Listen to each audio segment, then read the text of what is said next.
November Saturday, spectacular, celebrating homecoming at Florida State as the Broncos of Western Michigan ride into town. Today, Florida State's two sophomore quarterbacks will play. Drew Weatherford back as the starter, and Xavier Lee will also see extensive action. And across the field for Western Michigan, linebacker Amir Ishmael leads the entire nation in sacks. Western has already won 7 games in the very well-respected Mid-American Conference. Alongside Keith Jones, I'm Paul Kennedy. Tom Block on the sidelines this afternoon. From all of us, welcome to homecoming here at FSU. With a victory today, Bobby Bowden and the Noles will go bowling for a 25th consecutive year. But this homecoming is unlike any other in Bobby's near 3 decades at FSU. His son Jeff resigned this week as the offensive coordinator.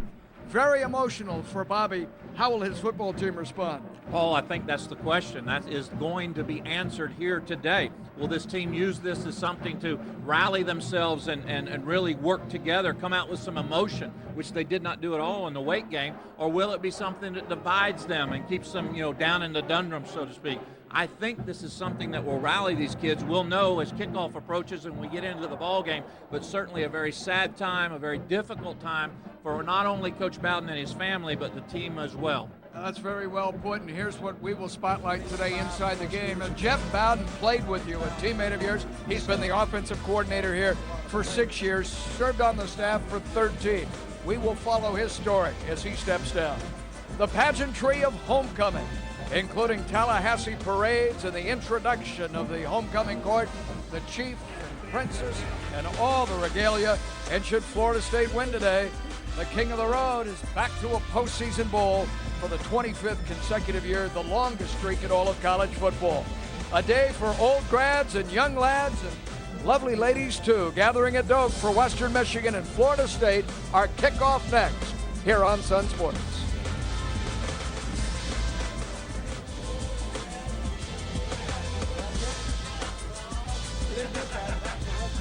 Steak and Shakes marching into Doak Campbell Stadium and ready for an impassioned afternoon of football here in Doak.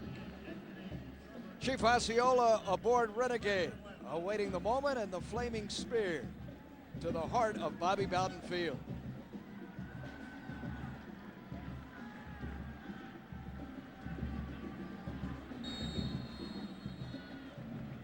Bit of a breeze today, and the odds against Bill Cuban in his second season in Western Michigan. He's done a fabulous job. Consecutive 7-win seasons. Florida State has won the toss and deferred, and it's Brandon West from Brunswick, Georgia. Not all that far away from the Florida line, who returns this opening kickoff, does this freshman running back. And Ricardo Wright, the reserve linebacker, makes the first tackle of the afternoon following a gain of 19. You have seen Bill Cuban. His son, Riot Cuban, is a senior, and he will open at quarterback today, will number 12. The helm of the Broncos from Kalamazoo. You ever been to Kalamazoo, KJ? Have not, and you're going to see all kinds of unusual twists. Including our opening twist here, and out to the 30-yard line. You have the shotgun snap, 2 receivers, and the first catch to Maragos. And you had the offensive line on the other hash. Which is legal, of course. You have the requisite number of men on the line of scrimmage. Our checkers starting lineup, that is Robbie Fratilla, the junior from Seminoles, Illinois, over the football. The star tight end, Brandon Ledbetter, is not starting today. He has an injured right shoulder, suffered a week ago. This is actually a lateral. Matt Stevens starts at tight end, and Herb Martin, junior wide receiver, on this carry. All right, Florida State's defense following Lawrence Timmons getting after it once again. Kevin McNeil, Andre Fluellen, LaTroy Guyan back in that starting lineup, and Darrell Burston, too, the senior from Fayetteville, Georgia. Only Darrell and Buster Davis in the middle of the linebacking core are seniors out of this 11. Those are the only 2. Carter Williams, Myron Roll, a phenomenal freshman year, and the speedy Michael Ray Garvin. Third down. From the shotgun, setting up the screen to the near side, which he does. Latched on to by Brandon West, and he has picked up the first down. Young man that returned the opening kickoff. Roger Williams will shove him out of bounds, the junior. Brandon West, a true freshman, kind of exploded on the scene 3 or 4 weeks ago. Mark Bonds very near 1,000 yards rushing, but West with right at 500, the two tailbacks, catches the ball very effectively out of the backfield. Had 117 yards rushing against Central Michigan, did West last time out. In his second season as a starter, Kubit puts it in the hands of Mark Bonds, running back position. And the junior from Indianapolis carries out to the 40-yard line. This is a Western Michigan team that earlier in the year collected its first ever victory against a team from the Atlantic Coast Conference. Bonds rushed for 119 yards, and they knocked off the Cavaliers of Virginia in Charlottesville 17-10. You saw the numbers there on Bonds. He averages nearly 100 yards a game from that tailback position. On the end around, the pitch to the near side, out to the 40, 45, and across midfield into Seminole territory for the first time, Jamarco Simmons on a gain of 13. So we've seen a very unconventional radical formation on the first snap, and they're able to move the ball on this reverse. They're going to go this way and then bring it all the way back around. Again, trying to use misdirection. Tony Carter read it nicely, was not able to come up with the tackle cleanly, but was able to get in on the stop. Simmons, that's his 6th rushing attempt on the year. Also tied for the team lead in receptions on the season. 3-step drop and a little too hot to handle, thrown in the direction of Joe Chappell. One of 12 Floridians in uniform this afternoon for Western Michigan. Like so many programs, Keith, they recruit heavily to Sunshine State. A lot of talent in Florida. And even if you're in the upper part of the Midwest, Michigan, Kalamazoo to be specific, you can still come down and get your fair share. On second down, as Kubit connects on 2 of his first 3 passing attempts. Afternoon to get it into Seminole territory. Looks left and unloads that way and hooks up with Herb Martin. And Martin's near a first down. A junior college transfer from Los Angeles. This West Coast native started a year ago at Pasadena Community College and part of the rebuilding program for Bill Kubit. You'll see a lot of these types of routes from George McDonald's offense. The receivers, if you look at their averages on the year, 9.0, 11.6, 8.9 yards per catch. You see Martin with 11.6, as I mentioned. Nobody really a deep threat. They just nickel and dime and dink you to death all the way down the field. Now that'd be a first down. Another first down on the opening possession. That is the 3rd for a Western Michigan. Western Michigan in the 2 divisions of the MAC last week fell in its attempt to capture the western half and play in the championship game. They lost 31-7 to Central, but that ended a run of 4 consecutive wins. It's a team with a great deal of confidence and looking to throw here off the reverse, the halfback option, and pressure at midfield. Made it nearly impossible for Maragos to get that pass away accurately. Well, that would go down as a coverage sack had he been sacked. Tony Carter was all over the intended receiver down the field. That was a halfback pass. Timmons and company bringing some pressure, but credit Tony Carter, who you could not even see on your screen, for being the reason that ball was thrown incomplete. And Timmons, who applied that pressure, checks out. Patrick Robinson is in. Florida State, the 3-man rush. Kubit buys some time, then throws into coverage, and there's Buster Davis to bat it away, intended for Herb Martin. Geno Hayes as well, the weak side linebacker, with the leading tackler in the ACC in Buster. Hayes returning a week ago, his 2nd consecutive week in action, coming back from that knee injury that he suffered earlier in the year. Out that time spent rehab, still 5th on the team is Hayes with 33 stops. Kubik a 64% completion percentage, 3rd and 10, key down on this first drive. On the Seminoles blitz, he throws the slip to the near side, and not nearly enough for the first down. Roger Williams is there for FSU. Jamarco Simmons comes up shy, trying to run inside. Nate Meyer, the field goal kicker, place kicker for Western Michigan, does not have a very strong leg. His longest of the year is only 42 yards. The first attempt of his career a couple of years ago, Keith, was good from 50. And that has been a standard. This would be a 50-yard field goal. He kicked out against Illinois on opening day 2 seasons past from 50. This has a lot of leg. And for the first time since the first kick of his varsity career, Nate Meyer, good from 50 yards away. And the Bronx from Kalamazoo, how do you do? Western Michigan leading the Noles by a field goal in our first quarter here in Dothan. Kane. This crowd at DeKalb Stadium basking in the sunshine. Western Michigan coming out of winter's chill. Great Midwest enjoys a 50-yard effort by the senior from Farmington Hills. And Bill Cubitt leads early. He was the MAC Coach of the Year a year ago, the greatest turnaround in MAC history, KJ, when he led the Broncos to a 7-win season, and then he comes right back and does it again in his second year. Remarkable job up in Kalamazoo, and Florida State's got to continue to be aware of all kinds of trick plays. For example, right here in the kicking game. Chopped short and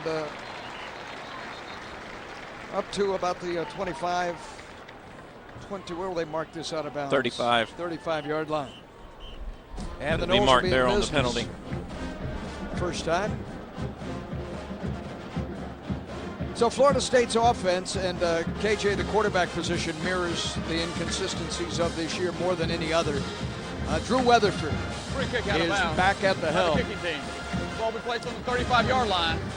First down. After the 3 weeks with Xavier Lee starting, as you hear the penalty infraction offered by our referee and Brad Allen. So Drew Weatherford, the sophomore, closing in on 5,000 career passing yards, opens here at homecoming. And behind him, Anton Smith in his first start. Drew just did get it away, and they'll lose 4 yards on that play. Paul Thiis with the takedown. And our checkers starting lineups this afternoon. Mario Henderson, Jackie Claude, John Frady over the football. Corey Niblock, Shannon Boatman, tackle to tackle. Anton Smith for Lorenzo Booker. Joe Surratt, we thought might play today. I don't think he's going to see action, KJ. Chris Davis out there as well. Dakota Fagg. The lineup today, and he comes in action this way. And the handoff to Anton, and barely get out of his backfield and back to the line of scrimmage, and suddenly Florida State is facing third down, and Anton is slow to get back to his feet. Shake it up. Here is Western Michigan. Matt Ludeman, the senior, at one end. Corey Flom for an injured player. Varkatapane, Nick Varkatapane is the tackle. Zach Davidson is the other defensive end. And the star defensively, leading the nation in sacks, Amir Ishmael, along with Duclos and Tithoff already with the stop. And then Biggers, Wilson, Delmas, and Fryer in the secondary. Secondary that has 4, 3, 4, and 5 interceptions between them, 16 total. For a defense that leads the country, actually tied for the lead in the country with 21 interceptions. That is not a good sign.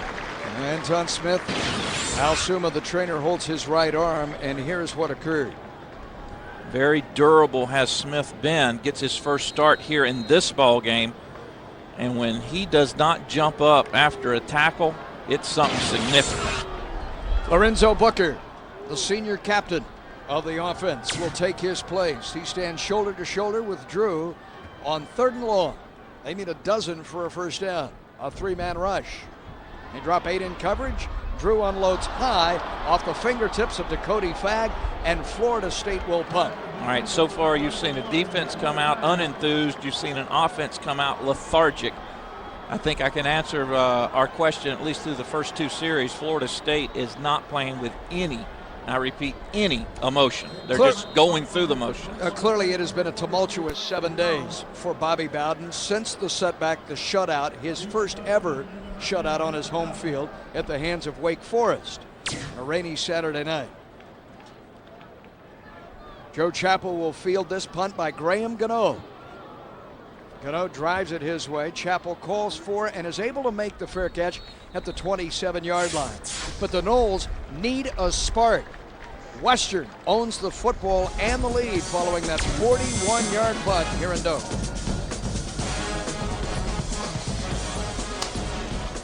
Buy factory direct and you will buy for less at Rec Warehouse. Save hundreds, even thousands of dollars on every spine stock. Where else can you buy a $4,000 spa for just $24.99 or a $2,000 spa for just $9.99? Special financing available. 4 days only at Rec Warehouse.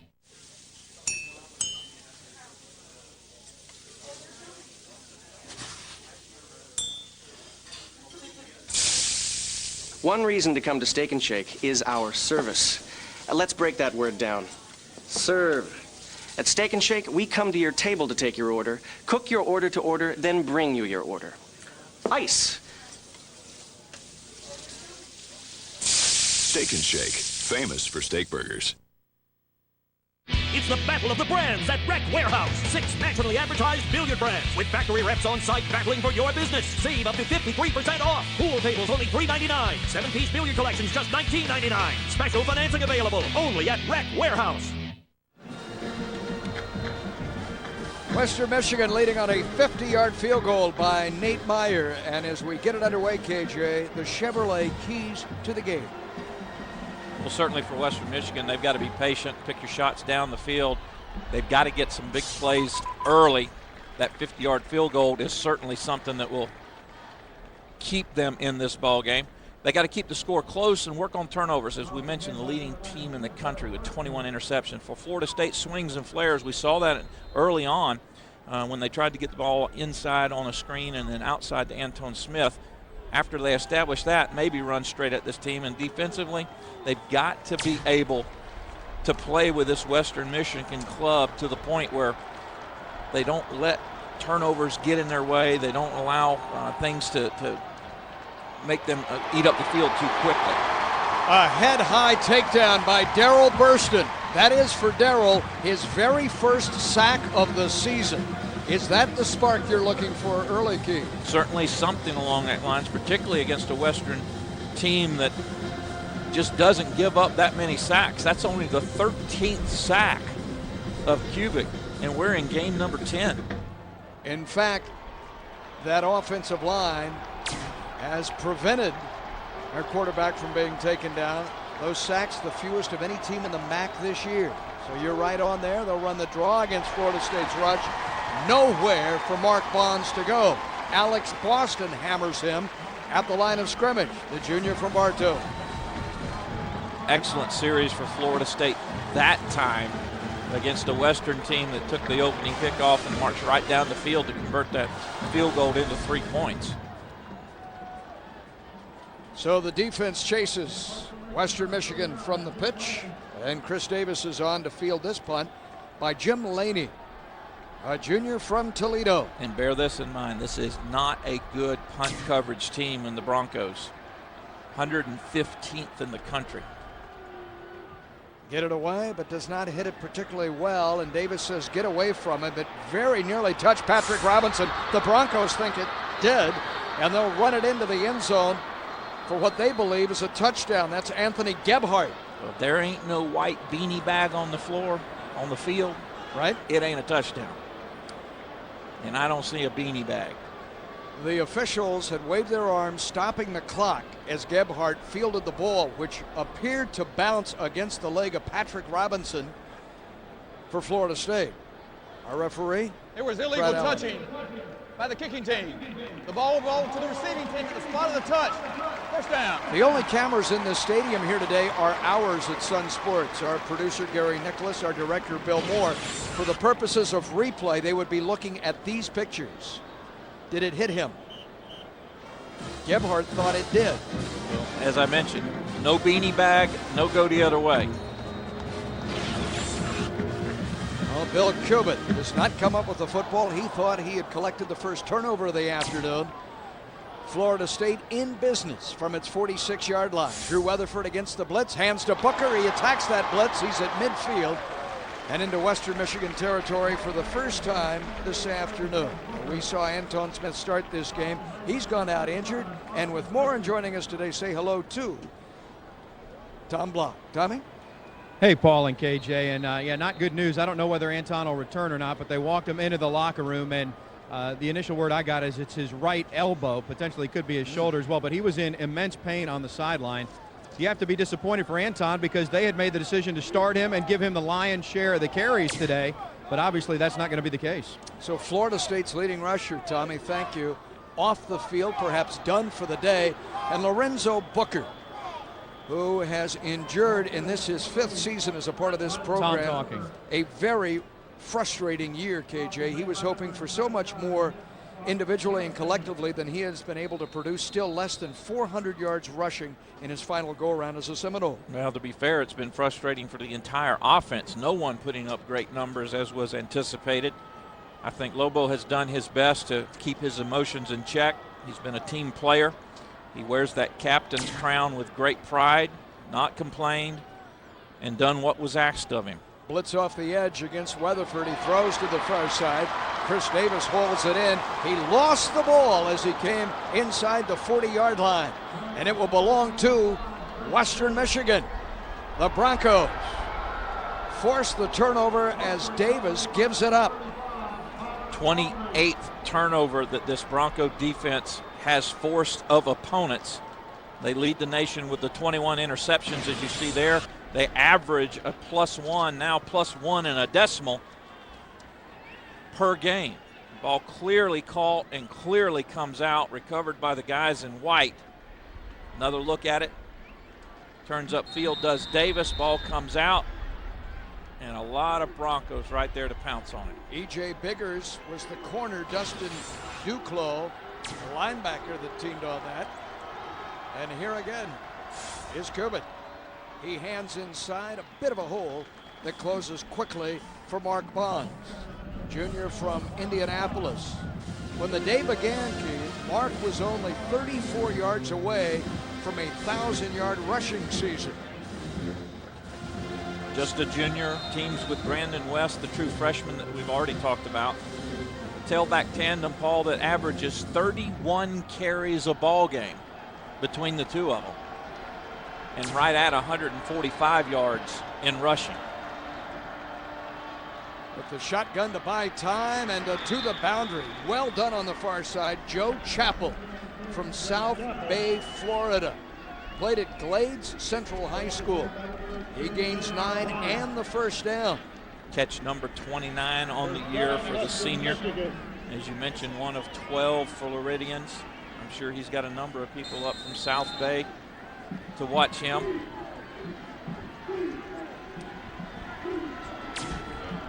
And the Bronx right at midfield.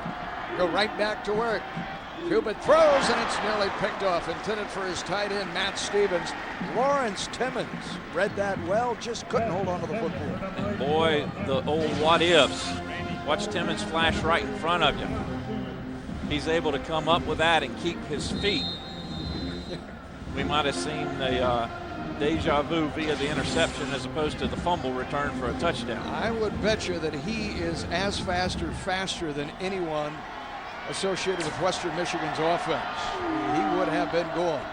Cubitt on the draw. 2 Bonds looking for running room. And he works it down to the 48-yard line, and Buster Davis makes the stop in his next to final game here. Bobby Bowden Field at Doak Campbell Stadium, the senior from Daytona, able to take down Mark Bonds. Davis averaging 8.6 stops per game. I know he's happy to have Geno Hayes back. Lawrence Timmons been very steady on the strong side. 3 very fine linebackers for Florida State. The best defense Western Michigan can muster is to earn first downs, hold on to the ball, and Cubitt gets it away, and it's through the arms of Chappell in coverage. Patrick Robinson may have got his hand in the way to obstruct Chappell's view. There's a penalty marker that has been thrown as well. Stop the clock with 3:40 showing. This is a holding call against Western, and I would believe you decline that and force Bill Kubitz's Broncos to punt it away. Holding. Offense, number 67. That penalty is declined. 4th down. Left tackle Rob Johnson, the sophomore from Grand Blanc, Michigan. Flagged on the play. And again, I remind you, when Florida State has an opportunity to return punts, this is a punt coverage team in Western that has not fared well through most of the 06 season.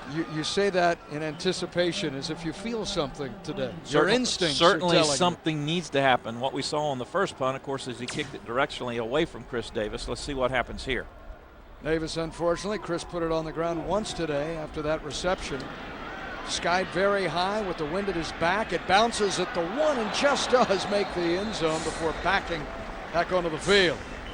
A 52-yard punt. Verlaney close to his longest of the season. Knowles with a long way to go. Welcome you back to Doak Campbell Stadium. Florida State on the short end of the scoreboard here early on. Western Michigan with a field goal, and they lead 3-zip. Obviously, it's been a interesting week to say the least at Florida State with offensive coordinator Jeff Bowden resigning his post on Tuesday morning. That'll be effective after the Florida football game. At a press conference on Tuesday, Jeff issued a statement, spoke to the press, and basically really pointed to all the lessons he had learned throughout his life from his dad as his dad's son, his dad's player, and his dad's assistant coach. 25 plus years ago, he taught myself and a whole lot of players that have come through here about giving it all you've got. And I feel like I've done that. 25 plus years ago, he taught myself and a lot of players that have come through here to do what is right. And that's the reason I'm here, because I believe in my heart that for Bobby Bowden, this is a decision that I need to make, and for myself and my family, maybe the most important. It's the decision that I need to make for my family. Jeff doing what he says he had to do. Obviously, Paul and Keith, Jeff did what he had to do, but it was very disappointing for Bobby. He didn't want to see this happen with his son resigning his post. That's incomplete. Drew Weatherford throwing at the feet of his intended target, C.J. Wilson, up there in coverage. And for Jeff, next week when the Florida Gators come to town, that will be his final game, will it not, Keith? By all indications, and I'll tell you, Paul, Jeff was a teammate of mine. I consider him a friend. We're not bosom buddies. We don't eat lunch once a week. But more importantly, he's a product of this program. He played here. He's a graduate of Florida State. He will always be part of this program, regardless of what his vocation takes him to. And it's a sad day, and Jeff needs to know that I join hundreds of other letter winners at Florida State in his support. Booker reverses his field, comes to this side. Weatherford provides a block. Drew springs Booker to the 46-yard line. What a block by Weatherford. That's a gain of 26-2 by Lorenzo Booker.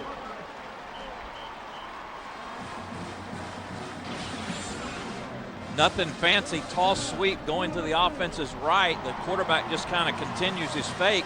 And then when Book comes back around, keep your eye on Weatherford right there. He's just going to find somebody and spring him loose. A nice cut by Lobo to pick up another 15, 16, 17 yards. Florida State's biggest play offensively of the day. And 4 yards away from midfield. Wouldn't it be ironic if this turns out to be for Booker his biggest day this season? On the reverse, Preston Parker is spilled right at the line of scrimmage. On the far side. And Amir Ishmael got him around the ankles there. The first time that we have called his name. The fine senior from Holland, Michigan. And he's leading. In fact, a tackle away from, and if that's ruled a tackle for a loss, that would tie the all-time MAC record for tackles behind the line of scrimmage. Everybody who gets excited about Lawrence Timmons and his athleticism, let's compare numbers. Timmons has 58 tackles. Ishmael has 78. Timmons has 17 tackles for a loss. Ishmael has 23. 15 sacks. Come on, guys, catch the football. A little too hot and high. That's the second time Chris Davis cannot hold on. You saw an identical route to Cody Fagg that fell incomplete. Drew Weatherford is connected on only 2 passes in his first 5 tries. 1 lost a pair of yards. The other good for 9. Well, there's no excuse for Davis not to catch that ball. There's no excuse for Fagg not to catch the one that was thrown to him earlier. It's just lack of concentration, lack of want to. Now you face 3rd and 10. With just under 2 minutes remaining in our opening quarter here at homecoming. Safety blitz walked up. The Broncos are coming. Drew just able to unload it, and maybe the pressure from the secondary. And Louis Delmas forced this pass high. But Delmas came in without a helmet on him, the sophomore from North Miami Beach, and laid out Drew Weatherford. Weatherford now 2 of 6. And again, we will see, we were told by the coaching staff, a great deal of Xavier Lee this afternoon. And you're very likely to see him on the next series. We'll see. Joe Chappell retreating to field the anticipated punt by Graham Gano, the sophomore from Pensacola, kicking into a pretty stiff breeze as he hits it with his right foot. Very low punt. It bounds at the 20, comes inside the 10, and will be marked down close to the 6-yard line. So with the roll, all works out for the best for Florida State. It's a punt of 48 yards. The Florida State men's basketball team will host NCAA champion Florida Sunday, December 3rd, 7:30. Select tickets still available for this game. You can log on to the World Wide Web or call the number you see on your screen, 888-FSU-NOLA. Keith, you've seen a good deal of Leonard Hamilton's ball club this season. Give me your first impression. Very impressed. 94 feet of basketball. They played very, very stingy defense. They run every chance they get. And even when they're forced into a half-court set with Tony Douglas at the point, they're driving and penetrating and trying to pitch out. Very, very good first start for Florida State basketball-wise. 3-0. They'll take on New Orleans on Sunday here in Tallahassee. Joe Chappell flashing his athleticism. He got a foot down in bounds, and they picked up 5 yards on the quick out by Ryan Kubit. This is for Kubit actually his 6th season of college football, granted an additional year of eligibility by the NCAA. Following an injury, a leg injury, a year ago.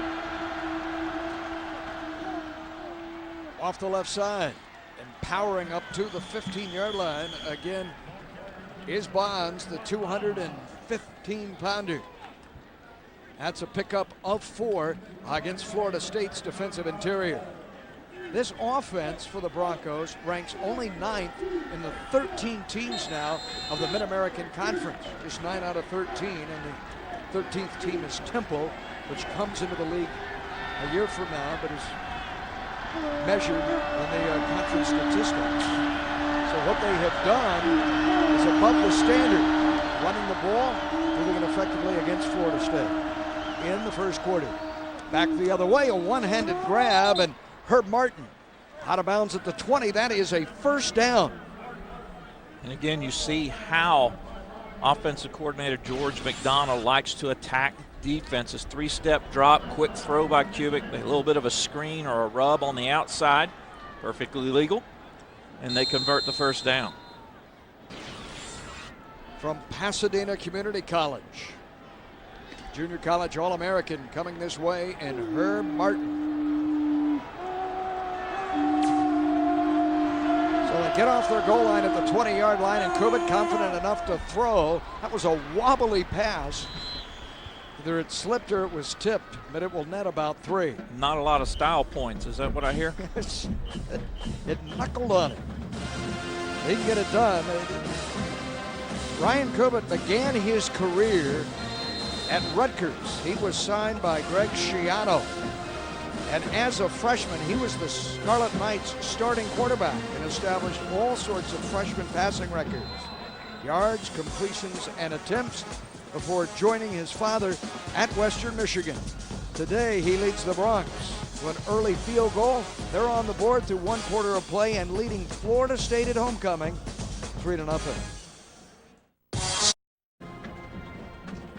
Welcome to quarter number 2 of homecoming on Sun Sports. We're in Bobby Bowden Field, Doug Campbell Stadium today. Western Michigan out of the MAC comes a calling. Florida State has won all 3 previous meetings against teams from this conference under Bobby Bowden, but here they are from Kalamazoo, and their enrollment just under 30,000, a big state university. And they play in a rather rugged league. If you look at this team on tape, you look at them statistically, this is a pretty doggone good football team. Florida State stepping up. Kevin McNeil, a pretty good-looking defensive end on this stop. That was, for Western Michigan, its 24th play of this first half. All right, KJ? Nearly 10 minutes on time of possession. Florida State just a little over 5. FSU with 39 total yards, 26 of them coming on Booker's lone run, which means 13 yards on the other 10 plays because Florida State's only taken 11 snaps. Right, and this would be the 25th snap by Western, again to 11 by Florida State, but they won't get it all. Flags fly, and some contact with Cubitt. Cubitt gets knocked down at the 10-yard line, and the Western Michigan staff, and there's another penalty in. This may be a personal foul on FSU. Again, Brad Allen is assigned by the ACC. It appears we have 2 violations, 2 penalties. 87, offense, 5-yard penalty. It remains third down. Well, we're incorrect. Keith Schultz was the tight end. That will not make Bill Cubitt and his staff on the far side of the field any happier. Florida State was lucky. It took Cubitt spilling. I didn't get the number of the Seminole, but gave him a shot. Bill still wants answers. Former quarterback coach at the University of Florida. It's Bill Cubitt. His son sets up the screen to the near side. May have something working here to Brandon West. He's dragged down from behind by Lawrence Timmons. If Timmons is in pursuit, you don't have a whole lot working unless you're playing on a field that's about 300 yards wide. He can run down most anything. Kevin Steele, assistant coach, patting him on the headgear. His 4th stop. He is just relentless in his pursuit of the ball. Is he, Lawrence Timmons, the ACC Defensive Player of the Year? Not with this team record. He won't get enough recognition. I would think in the eyes of many, Keith, he would be the best defender. Most all-round. The Atlantic Coast Conference. Kicked out of bounds and short in Florida State. Wait till you see where this gets spotted. This could be spotted shy of the Western Michigan 45-yard line. I mean, a horrendous punt. And they will spot this at the Western 41-yard line as Timmons, with pursuit, trying to launch the Noles into a comeback down 3. Steak and Shake's Holiday Milk. A 31-yard punt will spot the ball right at the midfield stripe. Now, right next to the Chief Osceola logo there, the Seminole Warrior. 3-0, our score here at homecoming. And with more, Tom Block in the sunshine. As always, Paul, a plethora of activities during homecoming week for Florida State, culminating on Friday with the annual parade. Osceola aboard Renegade, and TK Wetherell dressed as General George Patton. I'll explain that in a second. Of course, the Chief and the Princess crowned last night at Powwow. Local bands, the FSU band, all participating in the parade.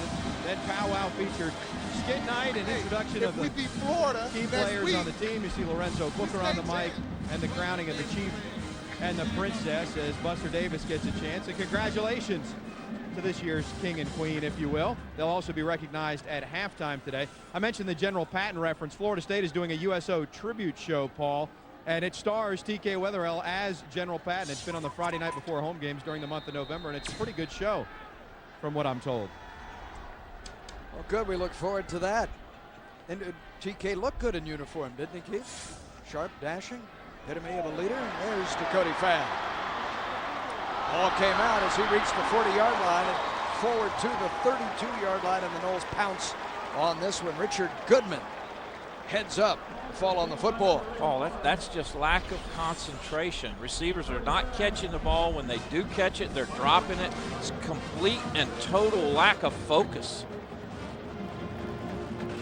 You just can't have that and expect to win ball games against anybody. Florida State, a 2-touchdown favorite, a surprisingly narrow margin, one would think, for a team this year that has been ranked as high as 9th in America, and of course, out of the top 25 polls.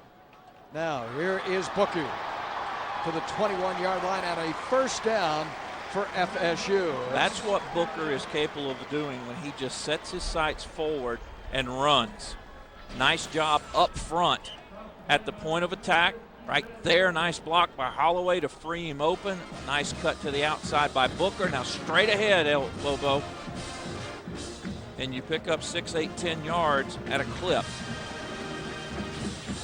Joe Surratt not in the starting lineup. Booker running behind big number 41 as Cedric Holloway sets up in front of him. As you see, Book is off to a terrific start.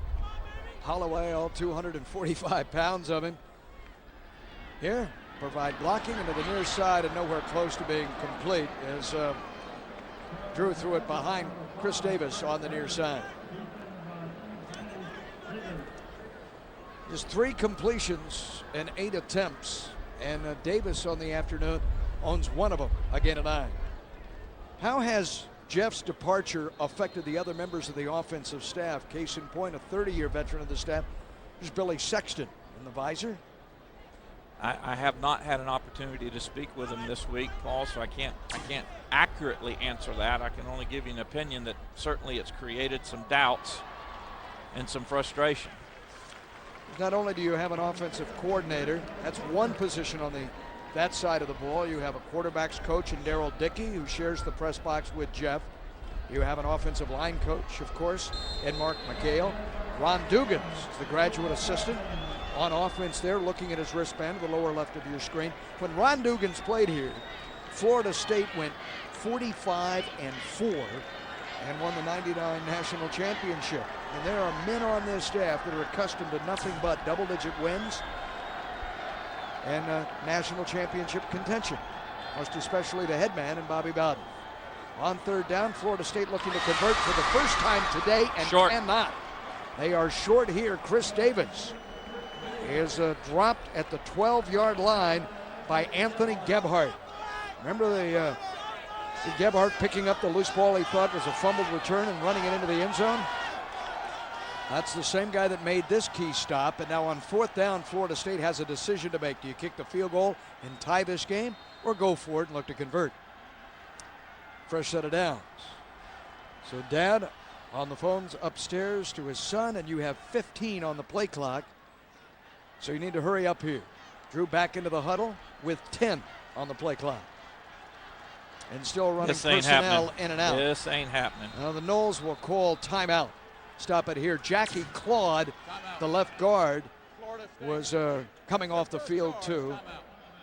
A little late leaving. So a timeout taken. Florida State's first, but threatening deep in western Michigan territory. Far away from Florida State's point of attack. Currently the football rests at the 12-yard line. Bobby Bowden has elected to go for it, but had to burn a timeout to get the play in. Drew Weatherford looking at that band. The plays come by sequence from Jeff Bowden upstairs through John Lilly on the field, and then signaled in to the quarterback in Weatherford, who has Matt Dunham now at fullback in front of Lorenzo Booker. Cedric Holloway starts in motion to throw. Weatherford dumps it off to Dunham, and Dunham earns the first down. And the first catch of his Florida State career. Dunham touches the ball for only the 5th time all year. So they went deep into the playbook for this. They fake the handoff. Dunham just sneaks out to the right flat. Secures the football, picks up just enough for the first down. Nothing fancy, but very effective. First and goal, Seminoles. The only score so far, the 50-yard field goal by Nate Meyer on the Broncos' opening possession. Booker dots the I. He'll take the pitch, go to the far side, pitch it back to Davis on the reverse. Weatherford with a chopping block that springs Davis into the end zone for a touchdown. He cut down London Fryer, the corner, did Drew Weatherford. You can fault Drew with a lot of things. He'll be the first to agree with you when he makes a bad read or makes a bad throw. But one of the things you can never fault Weatherford on is his effort. Flip back to Booker, back to Davis. Watch the block right there. Takes the defender completely off his feet. And while Drew may not do all of the picturesque things, or at least hasn't for the most part of this year that you want your quarterback to be able to do, he still competes. Gary Sismacia adds the extra point. That is the very first rushing touchdown in Chris Davis's 4 years of varsity action wearing that jersey. And it's the courageous sophomore in Drew Weatherford who clears the way. 7-3, Florida State. Ball's not that side. If you're going to call anything there, you've got to call something other than pass interference, I think. You know, you think Maragos knows where the weight room is? And upper body strength? That was a forearm shiver that dropped Robinson. Cubitt thrown into the arms of Roger Williams. Roger Williams with his 4th interception. The first of the day. And the Noles own the football at the 26-yard line. And this is something that Mickey Andrews has been talking about the last couple of 3 weeks. He expects so much of his defense that he wants his defense, if they cannot score, to put your offense in short field situation. This is just going to be an overthrow. Right there's Williams, completely overthrown. He's right there, just in the right place at the right time. The 8-0 adage, somebody blocked the intended receiver. 9 out of 10 times, Paul, on an interception, the intended receiver will make the tackle of the defensive back or linebacker that intercepts him. And now, as promised, Xavier Lee goes to work and guns for the end zone. And Greg Carr, and Carr makes the catch for a touchdown. Tall Greg Carr takes it away from E.J. Biggers. His 18th career touchdown for Greg Carr. His 9th of the season. One throw from Xavier Lee, and he finds his classmate Carr, and the Noles lead expands to 13-3. We talked earlier about some things are not fancy, just effective. There's another one. Sismacia a second time out of the hold by Brent Moody. And that's perfect. Carr with that catch moves into Florida State's all-time top 10 with 18 career touchdowns. And if you're Exley, you want to lay this ball up deep enough to give Carr an opportunity to work to the outside. Good job by Carr. He did get his hands on the back of the defensive back, who obviously is not happy. But the one thing Carr does, and is not terribly, you can't watch him do it as much, is he's able to use his body as opposed to push off with his hands. He actually uses his hands to find the defensive back, nuzzles up to him, so to speak, and then elevates to get away from him.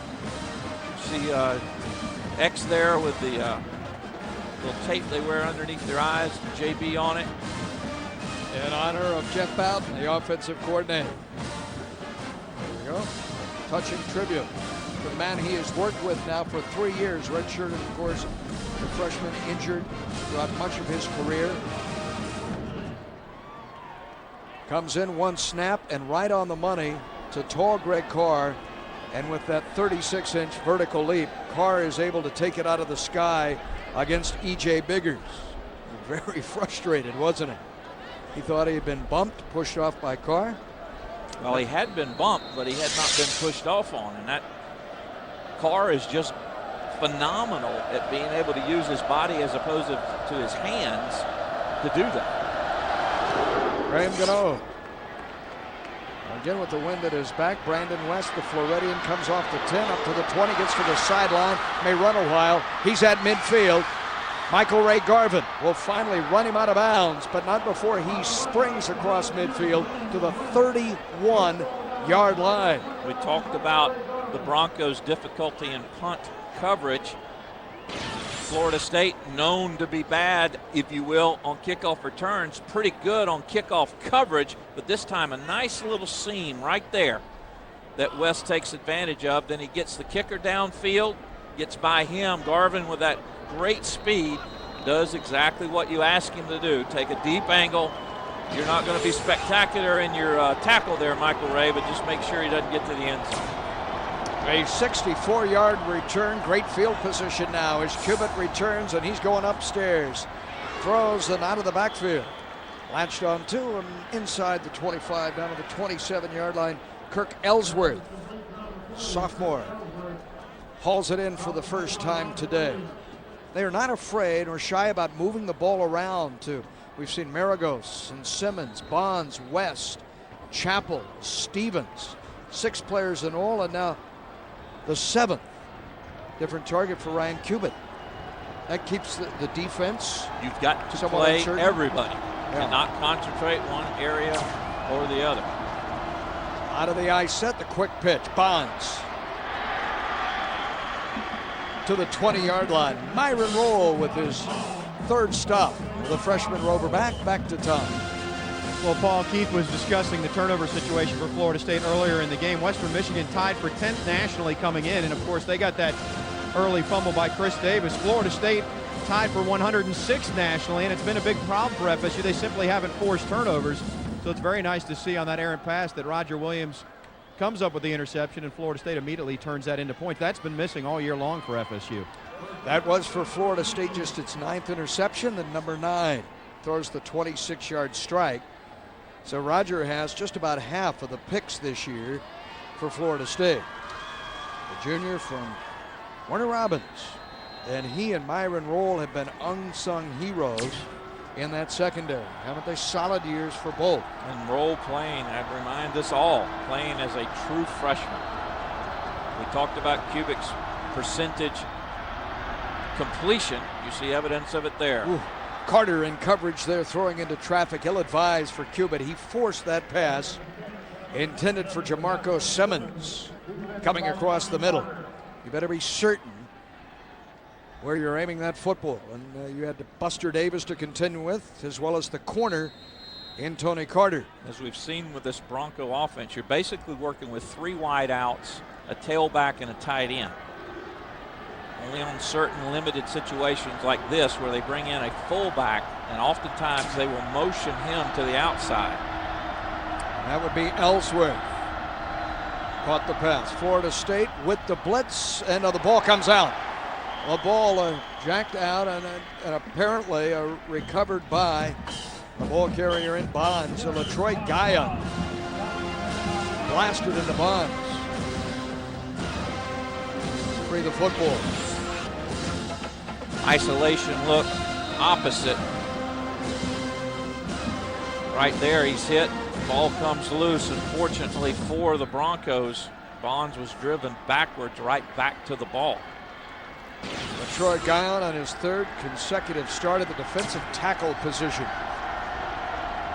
And the sophomore maturing into a force. Trips right here. Looking this way, Cubitt. Open at the 5. Touchdown. It's Jamarco Simmons and Western Michigan. Touchdown Broncos. Simmons with his first touchdown as a Bronco, the sophomore from Flint, and it comes here at Doak to tighten this football game midway through the 2nd quarter. We mentioned at the outset, you look at tape, you look at the statistics, you review things, talk to people. This is a quality Western Michigan program, and they've shown evidences of that all throughout this first half. Extra point is good. 14-10. Cubitt guns to Simmons for the touchdown. And again, they work out of that trips on the left-hand side and then pick him up right there. He comes across, and there's not a Florida State defender anywhere close. Williams could not keep him out of the end zone. Takes him but 5 plays following the 64-yard kickoff return by Brandon West, starting with a very short field. And there is Simmons with a memory he'll always treasure. His first score as a Western Michigan Bronco. This has to be a confident football team that shows up here, KJ. I mean, they're proud to be here. We saw the players earlier today having their pictures taken out at the center of the field around the Seminole logo. Getting to come here to historic No Campbell Stadium. And again, they have won 7 games on the year. They're 7-3, 5-2 at the MAC. A perfect 5-0 playing at home and unintimidated by taking on Bobby. We're continuing to see in football what we've seen in basketball for several years now. We're a school that you would classify as a mid-major, who is eligible to participate in bowls, has the maximum number of scholarships, but from a historical standpoint and a history standpoint, hasn't been an upper echelon, and they more and more are able to come in and play with the big guys, so to speak, when they get the opportunity. To the 31-yard line on this return is Sean Compton as we check in with Tommy. Well, Paul, as we noted, Anton Smith is obviously finished for today and perhaps the season, but I think one of the reasons that he was scheduled to get more of the carries than he had all year, take a look at how he stacks up against some other notable national running backs. This is not the top 5 per carry average, but this is just 5 guys that are in the top 25 or 30. I mean, Ray Rice at Rutgers, Anton is close to him. Tony Hunt gets the lion's share at Penn State, Brandon Orion, Virginia Tech, Pittman with Ohio State, Kenny Irons at Auburn. When you look at their numbers and see what Anton has done in limited work, I think that's why the coaches wanted to give him more of a chance. Now, obviously, they've gone to Booker today because they have no option, and he's run the ball well. Lee wants to throw and does flag in behind him, and this is to Booker out to the 36-yard line. And this may be coming back. The referee threw it. Dustin Duclos, the linebacker on the tackle. And it is against the Noles. 2 conferences represented, the MAC and the Atlantic Coast Conference. This is an ACC crew at Florida State's home field. This is going to be called, I think, on Dunham. Offense, number 40. 10-yard penalty from the previous spot. It remains first down. That'll be the first on the Seminoles this afternoon. Matt Dunham there, number 40, the freshman out of Columbus, Georgia. He and Cedric Holloway seeing extensive time with Joe Surratt banged up. That time flagged for a miscue. And Xavier Lee this season, now with his 6th touchdown pass. Show to you again, coming up at halftime. We're computing. Up and over is a Lorenzo Booker, who the rest of the way we would anticipate will fill the void left by Anton Smith here. He'll get the carries, less later Marcus Sims also checks in. I didn't check on Sims's health. I don't know if Sims is even prepared to participate. Paul, he's been nicked and banged up a little bit. Obviously, if he can go, he'll want to go. If not, it's your ground game is pretty much Lorenzo Booker, who would have it no other way. A second down following the penalty. Bringing 5, and Lee will be taken down. Sacked at the 17-yard line, the 2nd sack today.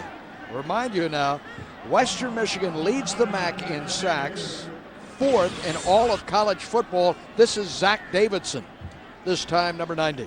Well, if you can be in the top echelon, Ishmael right here coming on the block gets picked up by Booker. Ooh.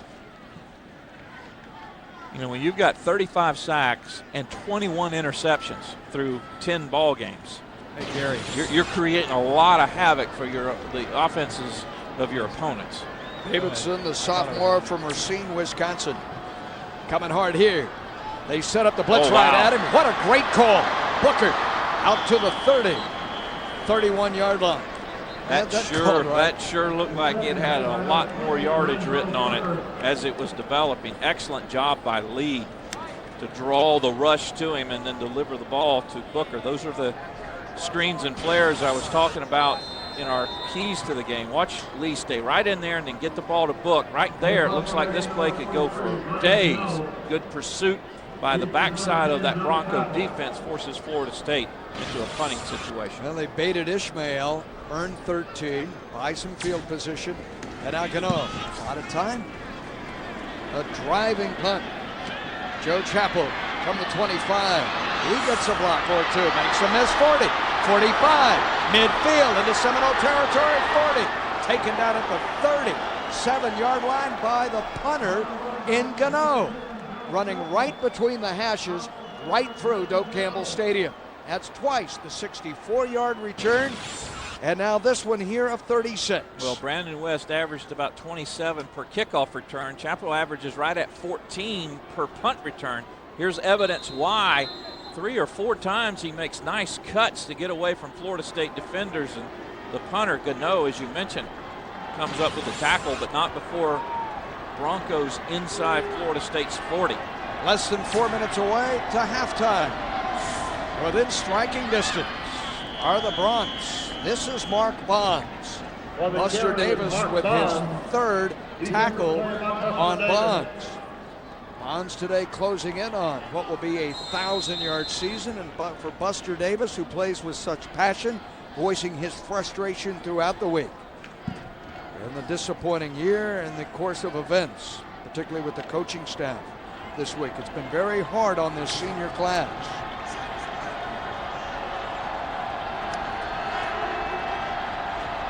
Following the gain of 5. Cubitt again to the 30 and down to the 27-yard line with the first down. They've run that play now twice as Western Michigan to Ellsworth. It's very methodical. I talked earlier in the first quarter about the average yards per catch of the wideouts being at the lower end of the spectrum. They like to get the ball to their tight end, get the ball to running backs out of the backfield. It's a nickel and dime, dink and dunk type of offense that's very, very effective. First down, 2:45 remaining. Western Michigan with 3 timeouts, backside pressure. They'll throw to Ellsworth, and there is Roll. Roll has been superb this year. Nothing short of phenomenal, considering, as you pointed out a short while ago, he is a true freshman. 3rd on the teams in stops, had 53 tackles coming in behind Davis and Timmons only. Very aggressive, good size. You know, he was one of those kids when he came in. You talk about they look like a football player. Well, right. He did that, but he looked and acted and conducted himself like a starter from day one. Here's that formation, all the offensive line up here. Offensive line hasn't moved. That is batted down by Gino Hayes. And Hayes wanted to just rip it away and race the length of the field. Same formation that the Broncs opened the game with. A little razzle-dazzle, a little misdirection, and can you keep up with us? So is it a speed rush? You put 2 linebackers on him when they align like that, and the hot call is for Buster Davis and Gino Hayes just to charge the quarterback and try and get there first. We haven't seen that this year. I don't know if we've seen anything like that in our 19 years here on Sun Sports.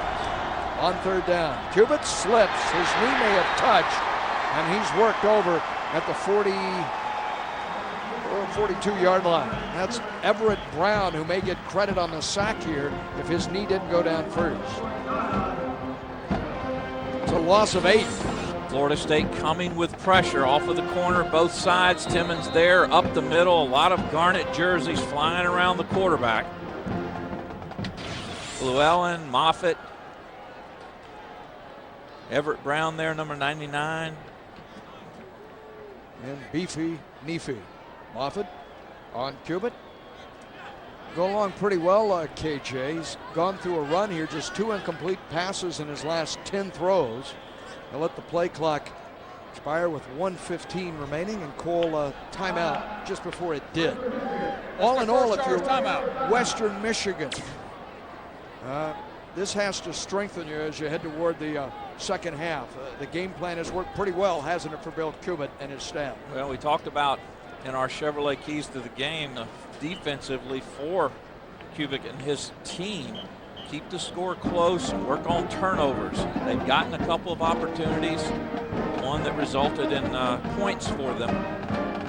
But the longer you can stay close in a ball game in which you're the underdog and at the other team's house, the greater your probability you can pull off the upset.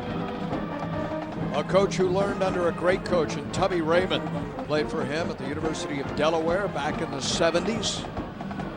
was later the offensive coordinator and quarterback coach at Stanford and at Rutgers. And we had mentioned, too, is familiar with the Sunshine State, having coached down here for the University of Florida. And before that, spent 3 years, I believe, on Gene McDowell's staff at UCF in the mid-'80s. And again, brings his staff into the Sunshine State to recruit. His game plan today to move the football around, this offensive mind. And his son has thrown, as you see his offensive coordinator there, George McDonald, who also can you say bright young star? Also tutors the wide receivers. A former Fighting Illini wide receiver, all Big Ten selection. His game plan, they have thrown the football to 6 separate receivers. Cuban, very effective today as Laney angles it for the corner, and the ball bounces. Wow. Look at this. Inside the 1. A 1-yard line with 1 minute and 7 seconds to go. Laney couldn't walk down there and drop the ball any closer to the goal line. I know I couldn't. I trip and fall. A 39-yard punt. Now the expertise of the junior from Toledo. You angle this right at the pylon, Keith. What's your target if you're a kicker? I have no clue, Paul. You've played golf with me. When you're lining up to hit the golf ball, Keith, do you aim at the flag? I have no clue. Because I could use the tip. I just try to make sure I'm not hitting it towards someone. It is that close. And Xavier Lee, you can hear the crack resound throughout Doak when he took the football and came out across the 5-yard line. Timeout. Western Michigan. Western Michigan will use the first of its 3. X stands 6 feet 4 inches tall, so he can lunge forward and he has some height and all, but he took a couple of shots, one including from Anthony Gebhardt. That'll actually be Western's second timeout. Recall they called one. No, that's right. Right before the punt. Like on my scorecard, 3s and 4s and 2s. Those don't appear on my scorecard. I can tell you about 8s and 9s. You've read my book, correct? Yeah. Banging for bogeys. I hear you. How to seek those 35-footers to say 5. Avoid the snowmen. Down from the snow, Western Michigan playing at homecoming. This is the first homecoming for Florida State since it joined the Atlantic Coast Conference back in 1992, in which the Noles have not faced an ACC foe. Well, not only that, this is the 4th homecoming that Western has played in. Well, they may have misjudged the caliber of the opposition at all, but of course playing Western Michigan at this point of the season, much as the case with Florida in facing Western Carolina this weekend in adding that 12th game. And the tune-up for the Gators next week right here on this network and in this stadium. Booker trying to get outside and use Davis for the block. He got to the 10-yard line, shy of that first down. E.J. Biggers on the corner came up to make this stop. Another Floridian there, the former Dade County Player of the Year. The best defensive back in Miami a couple of years ago, this sophomore. 4 interceptions on the season for Biggers. And with the clock winding down, Florida State will not have to run another play. We'll head to the dressing room. Even less than totally sharp on a day, the lovely former graduates here of this university return, join the cheerleaders. Not totally satisfied as Florida State with its first half performance, yet leading 14-10 at homecoming. Carr with the touchdown from Lee. That's the difference to this point. The crowd on this homecoming gathering here at Doak Campbell Stadium, watching both teams return to the field. You see the Seminoles coming out of the north end zone in their locker room facility. Western Carolina is still enjoying the sunshine, and there is time with Bobby Bowden. Bobby, a 4-point lead here. What do you like about what your team's done? Where do you have to show improvement in the second half? Well, we're doing more good things than we are bad things, but there's been no domination yet. The other team has driven the ball better than I hoped, and a lot of it's been set up by kickoff returns and punt returns. We've allowed them to get football position through their kickoff and punt return. We keep them back up, I think we'll be okay, but I hope we can play a little bit more productive this half, offensively and defensively. That last one's kind of back and forth. We saw both Drew and Xavier in the first half. Will you continue with that in the second half? We'll go with Xavier right now and then see what happens and go from there. All right, best of luck, Bobby. Okay, thank you. And there is Xavier Lee and Coach Bowden, like all of us, searching for words to describe what we have seen in the first two quarters. Sharp, productive, what have you. His offense, lethargic, lack of energy.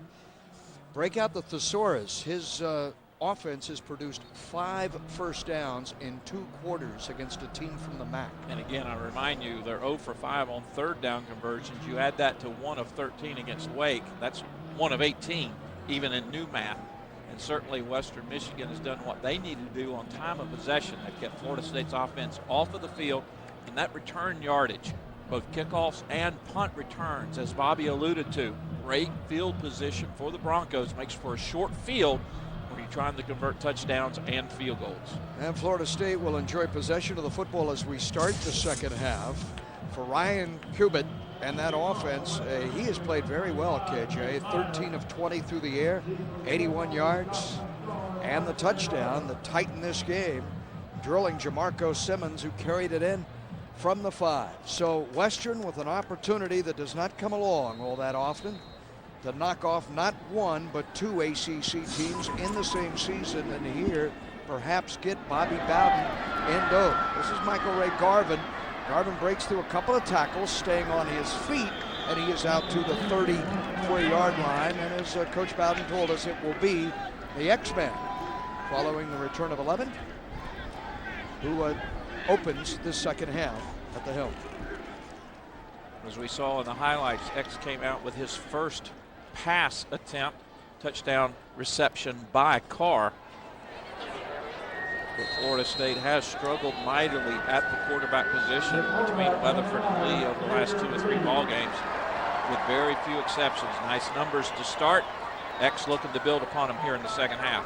He yearns for experience, Keith, for opportunity. Not just 2 or 3 games, but to really play through this. Remember, this is a young man that was injured throughout the spring. On the run, gunning, very fortunate it wasn't intercepted. It finds Dakota Fagg, and it's a big gain. Across midfield, down to the 44-yard line. E.J. Biggers, who was victimized by Greg Carr for the touchdown, nearly picked this pass over. Well, 2 things here. Number 1, sometimes you just have to be lucky as opposed to good. This time X is lucky. This ball is thrown so hard that Biggers gets his hands on it, but he can't catch it. It goes right through him and continues on to Fagg.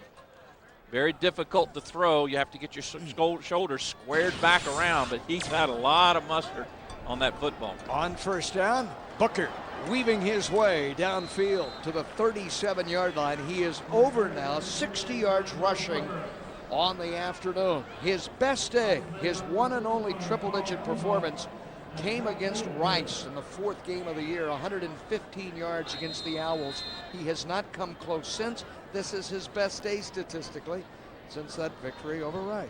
You see the 8 rushes there. Lobo only averages 9 touches as the tailback per ball game on the ground. So Jeff Bowden and company wanting to get the ball to him a little more often.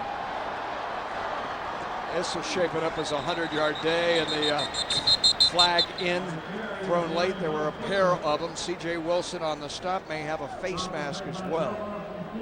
Very important for FSU to come out after that real slow start in the first half to put some first downs together and march the football here in the first 3 to 5 minutes of the 3rd quarter. And our referee again, Brad Allen. Personal foul, grasping the face mask, number 8 of the defense. Half the distance to the goal, automatic first down. And the personal foul aspect of that, Keith, changes the call, magnifies it considerably. Very much so. Incidental is 5, personal fouls 15. Wow. C.J. Wilson, the sophomore from Chicago, right here, turned his head. There it is, yep. That's a first down. Seminoles inside the 15-yard line. A 14-10 football game. They'll reset the play clock. Seminoles can get a quick strike here and bust this open. leading 14-10. Lee has already thrown one touchdown pass to Greg Carr. Play action again. Mobley being chased, has to get it away, cannot. Sacked all the way back at the 29-yard line. The third sack of the day. This time, Matt Ludeman, the senior defensive end, takes him down. We talked about the relentless nature of this Bronco defense. The sacks that they've piled up. This time they come with four-man pressure and then delayed by the linebackers. From the backside, Lee gets pushed out by Davidson, and then front side help to bring him down. That's Ludeman and Davidson, and the numbers, actually the second sack against Bobby's troops. And the Noles are closer to the 30 and the 15. Blitz coming again, and the quick slant incomplete, intended for Dakota Fagg. Defensive pressure off the edge forced the incompletion. Sometimes you guess correctly. That time, right here, Ishmael's going to come and nobody even touches him. Is he coming when he is uncovered by a tight end or an assigned blocker, or the backfield is empty? Certainly he has certain reads that would dictate what he does.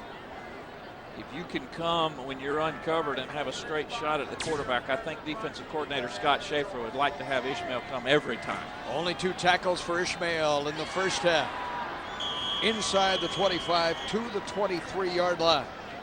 Robert Hallback makes the catch, his first of the day. And the Seminoles now with the field goal unit coming on, and that means the junior from Bradenton, Gary Sismacia, will attempt here what will be just shy of a 40-yard try, well within his range. He's only missed 3 all year, 11 of 14. Here's the lead through the shadows. And penalty markers down, part of the snap of the ball. See if this pushes Sismacia in the kicking game further back. Prior to the snap, false start. Offense number 78. 5-yard penalty. Remains 4th down. Now the freshman offensive lineman, Matt Hardrick, moved. Winter Park native. And now this becomes a 44-yard attempt. He's made a pair from this distance, and you see his best on the year. That was kicked against Rice earlier in the season. From 44, the kick is away.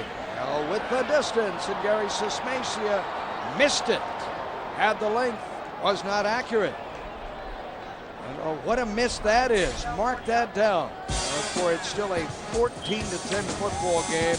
When we return, the Broncos on the field offensively for the first time. Score complete. 14-10, our score. Crowd looking on here at homecoming. College football on Sun Sports. The entire world of the college game. Mourning the loss of Michigan immortal Bo Schembechler, who passed away this week. A man who symbolized excellence and commitment, and a man Bobby Bowden knew very well. Played against them around 1985 or 6. We played Michigan up there, and Michigan beat us 22-18, I believe. You know, and because that's the first time I ever competed with him. Then I coached with him in the Hula Bowl one year. That was a lot of fun. I enjoyed that. And I spoke at a clinic up there where he took me out to supper and all that stuff. You know, what you saw is what you get. You know, when you see old Bo. And hate to see him go. Me and him the same age. You know, he ducked out on me a little too quick. Sued me. See the numbers there on Bo. 26 years as a head coach, averaged right at 9 wins a year at both Michigan and before that Miami of Ohio. Big Ten Coach of the Year 7 times. Never had a losing season. He will be missed. About 10 years ago, Bobby saw him speak, Coach Schembechler, at a coaching convention, and said he'd never forget what Bo said, that he wished he had never stopped coaching. And perhaps that is one of the motivations, and from the voice of experience, one of the reasons why Bobby is continuing to pursue An unprecedented level of excellence himself in winning football games. But not soon to retire. That year that they played 20 years ago, Michigan was ranked 5th in the nation. Florida State was 20th. And Bo won it 20-18. Of course, it wasn't, but a year or two after that, Bobby took another team up to Michigan after Bo had retired, and just absolutely ambushed the Wolverines. And you know who Florida State had played the week before they went to the big house? Western Michigan, by coincidence. Matt Stevens, that was a 58-0 demolishing of the Broncos that year. Buster Davis on this stop here. But a far more capable brand of Bronx, including this freshman from Wheaton, Illinois, with his second grab of the day. And moving close to midfield, very competitive, Western Michigan. Stevens getting a chance to play, as we talked about briefly. Brandon Ledbetter, their starting tight end, tied for the team lead in catches. Ledbetter not playing today. Stevens getting a lot more playing time. Ryan Cuban, the former Scarlet Knight from Rutgers, now a Bronco, throws into the flat, latched onto by Simmons, who earlier hauled in a touchdown catch. Simmons 3 yards shy of midfield. He gained a dozen. Cuban with his 15th completion as he finds Simmons once again. Running him across the defense, getting him open. Simmons with his 4th grab of the afternoon. And again, you see the Bronx willing to just spread the ball out. Do a little here, do a little there. As you see the updated numbers, now over 100 yards in productivity, and just drive the ball patiently down the field. On first down, Brandon West across midfield. A former Southeast Georgia Player of the Year in West. He has 3 busloads of family, friends, high school teammates, even opponents. All of Brunswick, Georgia, apparently, is loaded up on 3 buses to come across the state line and see Brandon West. West coming off a great outing against Central Michigan last week. 22 carries, 117 yards for the freshman. And in business at midfield. The center in Robbie Cretilla was slow in snapping the ball. Everybody else apparently had moved, most, the 11 on offense, except for Cretilla, which may come back. Prior to the snap, false start, offense, number 10. 5-yard penalty, remains second down. They give that to Joe Chappell, but you could pick a number there. Joe's going, why'd you pick mine? Well, they hike it on 2, right? Hut, and I went. So the penalty against the Bronx is their 4th of the day. There's Cretilla, junior from Summit. It's an all-MAC honoree. It's a solid setter. A battery made of Cuban. The fullback is Ellsworth.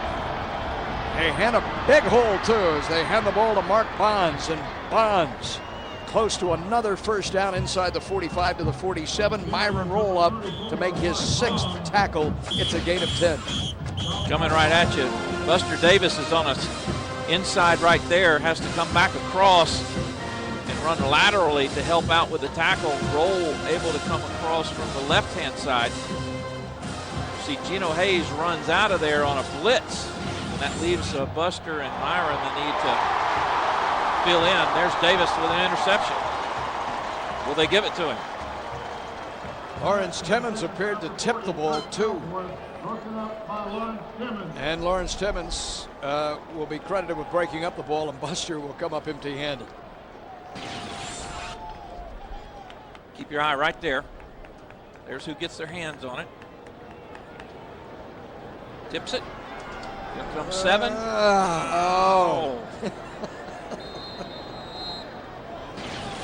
Keith, the longer this goes without a big play, a spark from special teams or the offense, Buster, whomever, a classic case of an underdog in Western Michigan hanging around. Laney, who dropped one inside the 1 late in the first half, bounces this at the 8, And they'll spot this ball nearly at the 1. Instead, it's a touchback.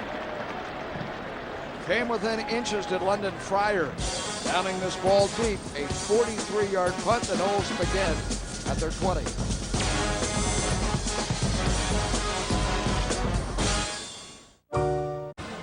Welcome back to Doak Campbell Stadium, midpoint of quarter number 3. Florida State clinging to a 4-point lead right now as we welcome you back.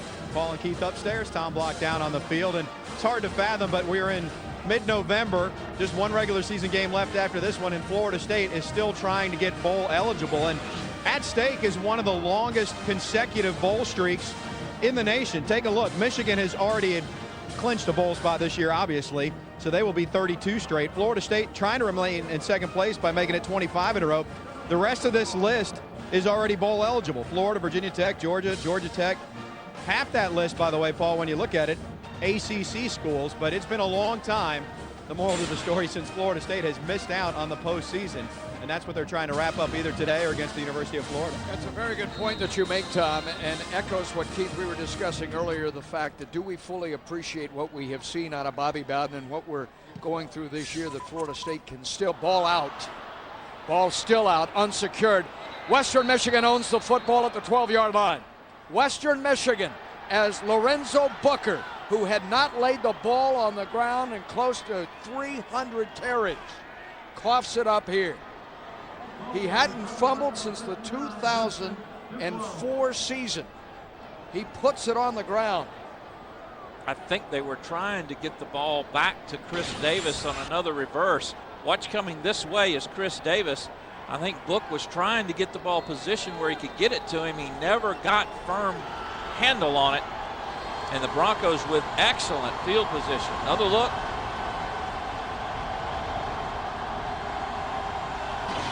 KJ, 296 consecutive carries out of Booker before this fumble. Cuban, what a huge takedown. Back at the 28-yard line. Kevin McNeil drives the Bronx all the way back, close to the 25. That's a loss of 15. When you're on the sideline and the offense turns the ball over, the language that is used is quick change, quick change. That means the defense has got to get on the field and get in position quickly. And certainly McNeil took that to heart. Sack number 3 on the season for the freshman. He digs in again. Then the defense rise up. Nowhere to go. Off the right side on second down. The point being, that run of 24 consecutive bowl games, back for that for a moment. You can make it 25, but no one else in the country is able to do that. We fully appreciate still the opportunity that Florida State has today, and what has been a season of discontent, Bobby will be the first to tell you. Way substandard, but this stadium and the tradition of this program has been built in large measure by one man, and Bobby Bowden, coming through the hardest of weeks. Florida State in press coverage. Rushing for, Cubitt throws for the end zone, and Simmons, who goes down at the 3. He wants pass interference. No flags coming. Tony Carter in coverage. Well, if I'm offensive coordinator George McDonald, I don't throw the ball at Tony's direction. Here's the coverage. Gets a little bit of inside release, turns back outside, a little hand checking going on. And he just slips, does Simmons. Foot comes out from under him, and down he goes. Earlier in this game, Meyer had kicked a 50-yarder.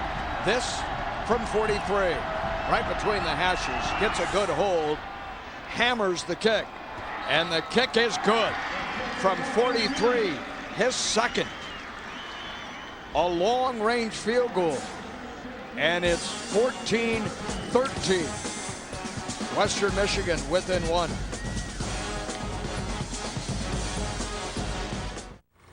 Game, it is Mike Jones who actually kicks the 43-yard field goal rather than Nate Meyer, who had converted from 50 yards away. So there is Jones, the junior from Miami Shores, another Floridian, one of the 12 that have come in here, KJ, with an opportunity of a lifetime in their college careers. And the way he hit that ball, I thought it was Meyer as well. Recall Meyer kicked one from 50 early in the first half.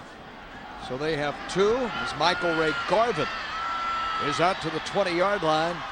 Dives forward to the 24 and 20 yards away. 2 flags are thrown, not 1, but 2. Dropped at the 37-yard line. Holding. You sound just like Brad Allen. Referee has piped through the PA system here. Offsides. Florida State holding. There you go. Which takes precedent, or do we do it again? I think they offset and you do it again. Right. But I did not take my referee exam this year. Here are 2 fouls on the play. Offsides, number 22 of the kicking team. Holding during the run, number 4 of the receiving team. The penalty's offset. We will re-kick. Well, your first but I would have scored well. Your first thought's usually your best thought on those kind of tests. While we have a moment, the Florida State women's basketball team will hold their annual Toys for Tots drive. It's at their home game against the Florida Gators on Friday, November 24th at 4. Fans can bring a new unwrapped toy to the game for free admission, and all toys donated to the United States Marine Corps and their wonderful Christmas holiday Toys for Tots program, which they have been doing for half a century. Quite inspiring. Dreams that do that. We're at that time of year, aren't we? I've got my list ready. Santa Claus headed that young man's way. Today wishing for a Knoll win. Please, oh please. That looks like he's taking him by Bill's bookstore too. And dressed him out. A short kick. Garvin watches it bound out of bounds, and the Seminoles will cut the field in half on this one. Now, where's the ball placed? I think the ball goes to midfield, am I right? I've got a chance at, well, don't shake your head at me. It's going to be the 35 is what you're telling me? What is that obscure rule that if at the second time you're penalized consecutive fashion? Well, that was it was out of bounds. And we'll spot it at the 35. Paul Kennedy, Keith Jones, Tom Block, as the shadows have completely draped Doak Campbell Stadium. Less than a capacity crowd here, but we are told that over 78,000 tickets have been distributed. Xavier Lee handing the ball to Lorenzo Booker. And the 5th-year senior tripped up as he comes out to the 35, 36-yard line. So he has a run of close to 300 carries without the ball ever coming out. Mr. Ball security, and the fumble results in only a field goal, but we have a 1-point game late in the third. He did Lobo have a fumble earlier this year, but it was on a pass reception. But that is a remarkable rushing consecutive streak without a miscue. Give you another number 2 that has come our way in regard to Greg Carr when he checks back in. Heat the blitz. Lee gets it off, and Carr is free at midfield. How did he escape? At the 40-yard line. Houdini, rather than Carr, Chris Davis, inside the 40 to the 38-yard line, a pickup of 25. And he slipped away right at the sideline, appeared to be pinched. Now over 1,700 yards in career reception yardage. 23rd consecutive game for Davis with a catch. He did have the miscue early in the first quarter.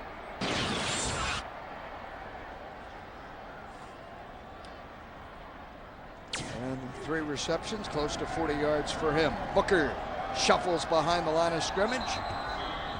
And the left side parted somewhat for him to the 35-yard line. The clock continues to run. Paul Titoff, the senior from Oakley, Michigan, on this stop. Western with 17 returning starters from the 7-win team a year ago. Only twice in their history have they won 8. Closing in on that. So a solid job by Bill Cubitt. Lee. Ducks off play action and is going deep for Chris Davis, and over his shoulder he can't come up with the football all the way downfield at the 5-yard line. The way Lee can just flick that ball and release it and have it sail 40, 50 yards. The arm strength, the tight spiral, never in question with X. Lee. just the, we referred a little bit to our golf game, or lack thereof, in the first half. The only thing that's ever been questioned about X as it relates to his arm is what we call his gyros. Can he dial it in correctly and get it where he intends it to go? Marcus Sims, Keith, to answer your question earlier today, is healthy enough that he is on the field, and he is in the backfield, out in the pattern. This is thrown this way to Booker. Booker running at the 25. Booker still in bounds inside the 20, and then cracked down hard at the 17. Great reception yardage there with that prior rush 2 plays ago. Booker moves in the 7th place all time on the career rushing yardage. This time he takes one through the air. Of course, he's well over 100 career receptions. First down, Florida State. And the first third down conversion for FSU. So Booker closing in on becoming only the 2nd player in Florida State history to have over 1,000 receiving yards and more than 2,000 rushing yards. The only other one, Warwick Dunn. And slippery. Down he goes. Try to go right, try to go left. Surrounded by Broncos. It's been time, and we can reiterate this point. He is statistically one of the most significant players in FSU history, is Lorenzo Booker. I don't think there's any doubt about that. I mean, he could join a pretty exclusive club if he gets, over 1,000 yards receiving. Warwick Dunn's the only other player to go over 2,000 in rushing and 1,000 in receiving. But that last play he had, people talk about why don't you use Booker in the slot. He was lined up as a receiver on that play when he made that catch for a first down. Here out of the backfield, and it bounced back. Driven back by Corey Flom. Corey Flom takes the center and drives him right back into his running back, and they all three end up tumbling down. That is a powerful sophomore, number 98. DeMarc Atkins in there for the starter, John Frady, and you're exactly right. He gets driven right off of the ball, does Atkins, right into the backfield. From Prior Lake, Minnesota. There are a number of Minnesota natives, Wisconsin natives too. If you don't go to the Big Ten, or oftentimes than not, you play in the MAC. It's third down. And as Tom points out, Booker is in the slot on the crossing route, well short of the first down. That catch is made. Jackie Claude had his helmet taken off the guard away from the football. No flag in there. The field goal unit is on, and here will come a long try by Gary Sismacia. Remember, Florida State had a procedure penalty the last time Seaman set up, backed him up 5 yards, and he missed it. From 41, Garrison Sanborn has been the long snapper, the junior, throughout the season. Brent Moody, transfer from Louisville, has been the holder exclusively this year for Sismacia. And the kick's away, and Sismacia has misfired again. He just hit that one horribly. A tough day for him. Gary Sismacia has missed another, both of better than 40 yards. He did not hit this one at all.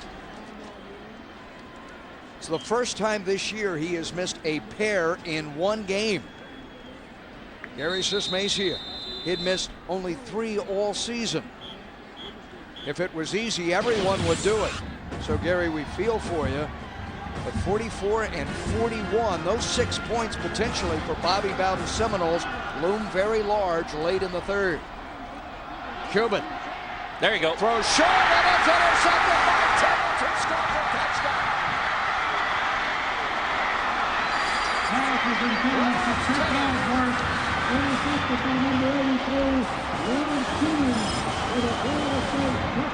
We saw that same flat pass in the second quarter, and Timmons very nearly picking it off. This time they come back to it, as they say, one time too many. And like he did with the fumble at Duke, Timmons in for 6 for the good guys. His first interception, he takes it all the way, almost from the same spot that Tony Carter picked one off against the Virginia Cavaliers. On quickly, it's Gary Sismacia to add the extra point. That is a monumental touchdown here at homecoming in this game. Lawrence Timmons with his second TD of the year. The 4th defensive score by Florida State's D this season. The extra point is good, and it's 21-13. I almost feel Gary going, whoa, finally. But the drama of Lawrence Timmons, and again, in the eyes of many, this young man could very well be with a better year. Part of his Seminole team in terms of wins, the ACC Defensive Player of the Year.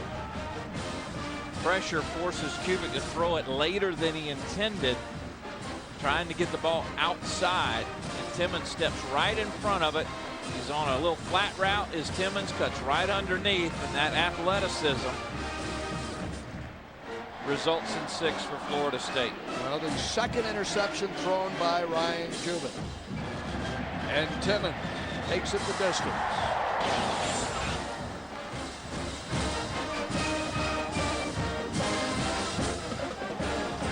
Cue the grandest band in all the land, the Marching Chiefs. They're at homecoming with 1:20 to go in the third. And Timmons, the junior, Tom, just a fluorescent, an electric player, speed and size. And we've begun to talk more about him in the last couple of weeks, but this is not his touchdowns or his interceptions, but look at his tackles for loss updated. This is all-time single-season best. He has 1 so far today, so look at his number right there. I mean, potentially he's going to finish maybe between Bunkley and Dockett, if not right on the heels of Dockett. I mean, it's one of the best seasons that a Florida State player has put together. He has 2 touchdowns now. Remember, he had the fumble against Duke. That's the same amount of touchdowns that Lorenzo Booker has rushing. I mean, Lawrence Timmons has been an unbelievable presence on the defensive side of the field for FSU all season long. We saw him earlier with that key third down stop in the first half. And coming into the ball game, had 5 of Florida State's 22 sacks. This may have made the pylon, and it just did tuck into the left side. So all around the junior, in what is more likely than not his final season as a Seminole, if he elects to come out early, he has dominated today in the second half. Well, we saw a punt earlier by Jim Laney that went in right at the 1. This time, as appropriate, Gano puts it just inside the end zone of the pylon. Well, you aim at the flag, Keith. That's a novel thought. I'll try that. Swing easy. Not considered that. Ball goes far. It's a very simple game. In terms of Florida State's bowl aspirations to make it 25 consecutive years, they have picked off Kubik a second time. He'll hand the ball to Mark Bonds. Bonds runs into Kevin McNeil along with Darrell Burston. Over there. Bud Thacker out on the field as well, number 72. Bud Thacker's dad, Doug, when he was at Virginia Tech, played for Charlie Pell. That was his dad's defensive coordinator, as well as Danny Ford. So Dad was coached up pretty good, wasn't he? There's a Hokie there. Both those gentlemen went on to great success afterwards. On second down, pumping once and throwing, and it's picked up again. Down dropped. It would have been for Myron Roll, his first. Great read by Roll that time. Florida State in 2 coverage. You walk your corner up, get a little hit on the receiver. Your safety comes over. Nicely played, and Myron will be the first one to tell you, golly, I wish I'd have come down with my first career interception. This game has changed due in large measure to the intensity of Myron Roll, the Florida State defense. Ryan Kubik hot early, 0 for his last 4 through the air, and the interception and touchdown surrendered to Timmons. To the far side this time, close to the first down marker, and the spot on third down is huge. Uh-oh. Oh boy. Timeout will be taken. Oh, they'll measure this. Chain gang's going, let's see, we got to move it 3 feet. That won't extend our. This is still a 1-possession football game, and by that distance, if you're Western and Bill Kubik, what do you like to do? No, you do not go for it here. Is he tempted? You are in this ball game. You've got an opportunity to go in the 4th quarter down by 1 score. You fail to make this, you have completely shot your chances. KJ. Bill Kubik stalking the biggest win perhaps of his coaching career. You would think this would have to be, is loading it up. And they're going to go for it. You see George McDonald signaling there too, the offensive coordinator. Well, let's take a look at the spot. Here's the reception. Right. Foot right on the line. By our look and our camera, our director Bill Moore today, it looks to be a first down. And it's spotted behind the line, the unconventional formation. Now they'll take timeout. There's no way he's going for this, Paul. Well, he also burns a timeout in not electing to just kick the ball out of there and play defense. And his defense has held Florida State to all of 14 points. The extra TD, of course, scored by Timmons. I mean, his defense has played very well. The top defense in the MAC. One of the best in the nation. There's just no way, I believe, that he actually ends up going for this. It is too big of a gamble with too small of a return.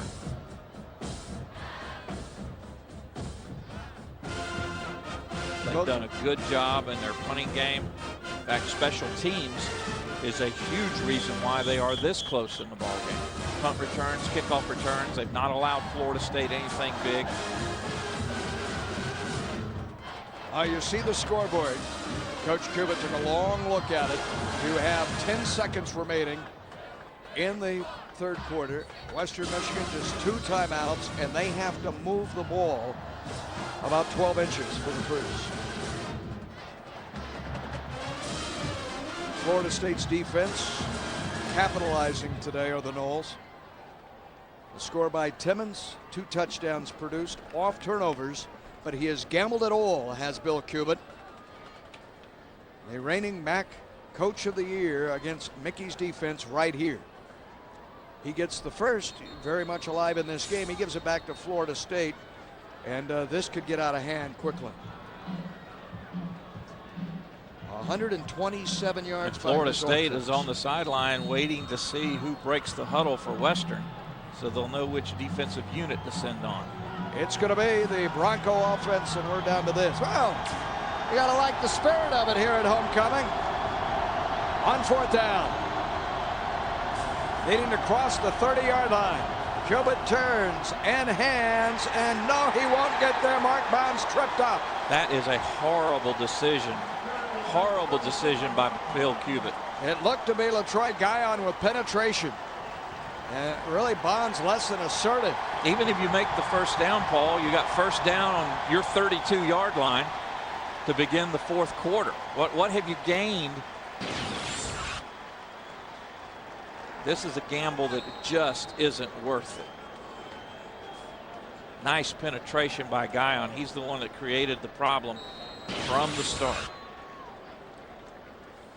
So a superb play that earns the admiration from that and the fact, Mickey Andrews. That and the fact that Florida State is now 1 out of 10 with opponents attempting a 4th down conversion. We head to the 4th quarter at homecoming. Florida State with the win is bowl eligible, but this ain't over yet. 21-13, the Noles lead Western Michigan. Here at Doak on Primetime Noles.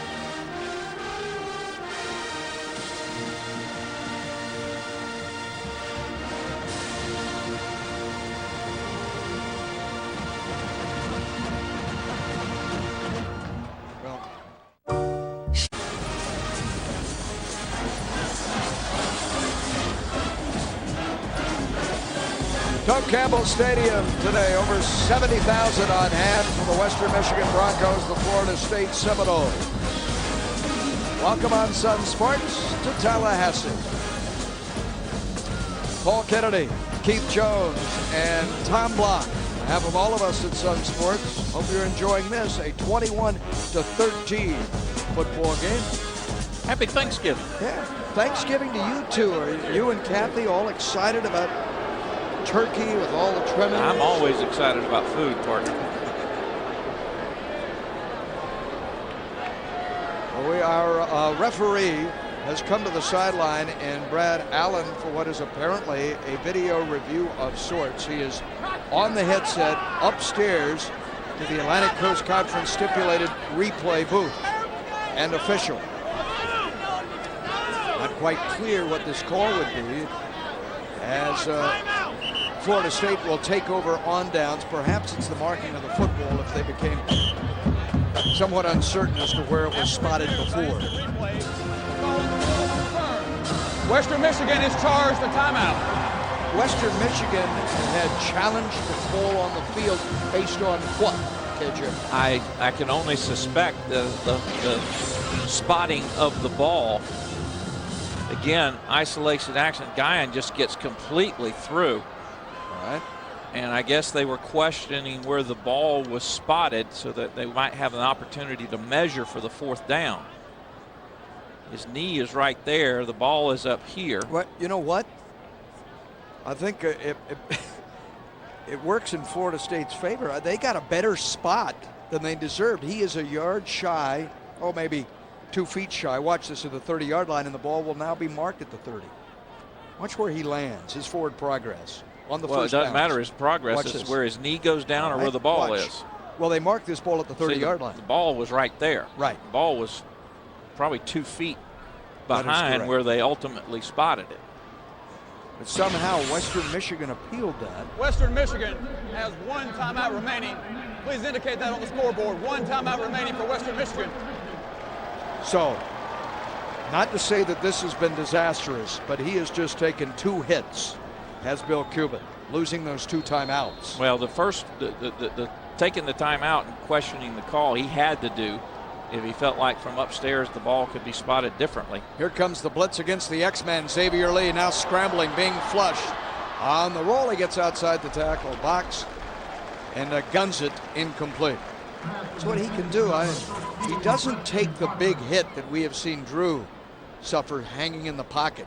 Just so nimble, fleet of foot. Now he does have Greg Carr on the field, KJ. You recall Carr hauled in a 26-yard touchdown catch earlier. That was his 9th this year. Recall that Greg caught 9 last year. No other Seminole in history has ever caught 9 touchdown passes in consecutive years. How about that? How do you do? Back he goes. Hands here at Bakar. 25. 23-yard line. Well, several Noles, Keith, have totaled 18 or more over 2 straight years. No other Seminole has ever recorded 9 or more back-to-back years. That's quite an accomplishment. Well, particularly considering the fact he's just in his sophomore season is Carr. And you see there the 2000-1000 club if you're focused here on Lorenzo Booker. Trying to become only the 2nd player. Achieve that. And the goal line now, 23 yards away. Chris Davis, lone line out at the bottom of your screen. Shaken for the 1st down. That's a good effort by Booker right there. He may still be just a little bit short, but that is a great effort by your senior captain. Gets right in behind Holloway and then cuts right back upfield, knowing that it's 3rd down. You've got to get yardage. You've got to know field position. You got to go down in distance. And I think this will be short. Conversely, this would be a great time for Florida State to go for it. There we go. Then you need that for the 1st down. How about the block by Cedric Holloway? Well, both Holloway and Dunham, a lot more playing time than in previous games due to the injury to Joe Surratt. This is a perfect opportunity for Coach Bowden to go for it on 4th down, though. And the reason why you have this luxury is the fact that Bill did early. Got field position. Even if you don't make it, it's just like kicking the ball. Your opponent starts on the 20. Everything to win, very little to lose in this situation. 2 tight ends, Charlie Graham to the left, Kaz Porowski, the freshman, to the right, and the surge of the offensive line should move the line of scrimmage for the 1st down. Xavier Lee keeps the football. And it is the 1st down. Good job by the offensive front in pushing the Broncos back. Early in the 4th quarter, Western Michigan scored first in this game. The Nate Meyer 50-yard field goal. Mike Jones has also kicked one against Bobby's Knowles of 43. Cuban has thrown the touchdown pass to Simmons. The defense has scored. See there, X with the gloves, the gloved wonder. Not one but two. Blitz coming. Against the blitz. Booker. Down he goes. Hit by Matt Ludeman, the senior defensive end. Wisconsin native drops him. It'll be second down.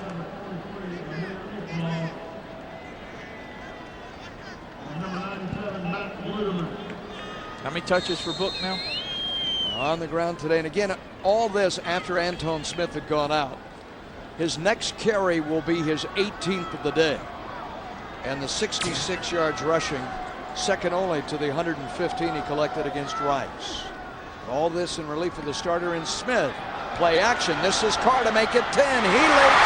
He'll grab it and scores! Greg Carr!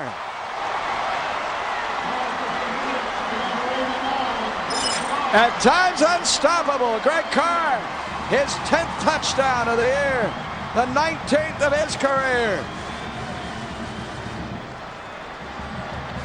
You know, in basketball, Paul, they talk about there's no real good defense for a three-point shooter if he'll shoot from 6-7 feet behind the arc.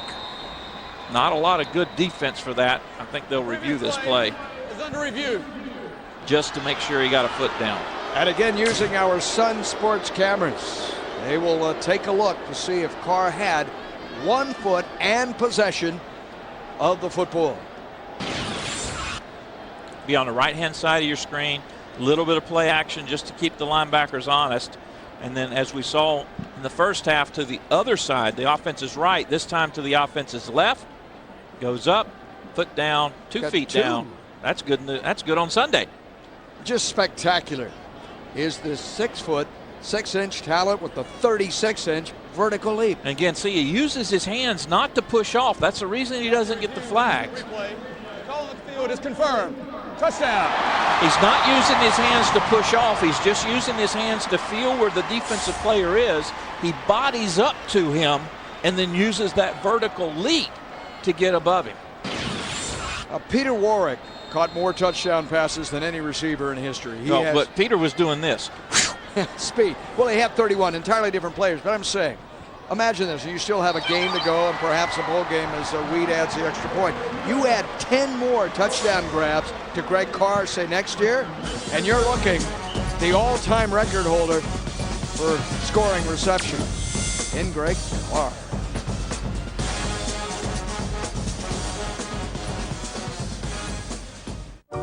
Show her she's the one with this beautiful half-carat diamond circle pendant from Gordon's Jewelers. Only $149. Save $150. It had to be you.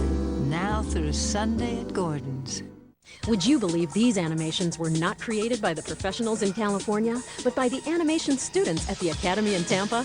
When you train by actually doing, it doesn't take long before you're designing new worlds for games and movies, or creating the characters who live in those worlds. You can train for a career in animation at the Academy, and before you know it, you could be the professional animator. For a complimentary career guide, call 888-869-0111. That's 888-869-0111. Call now.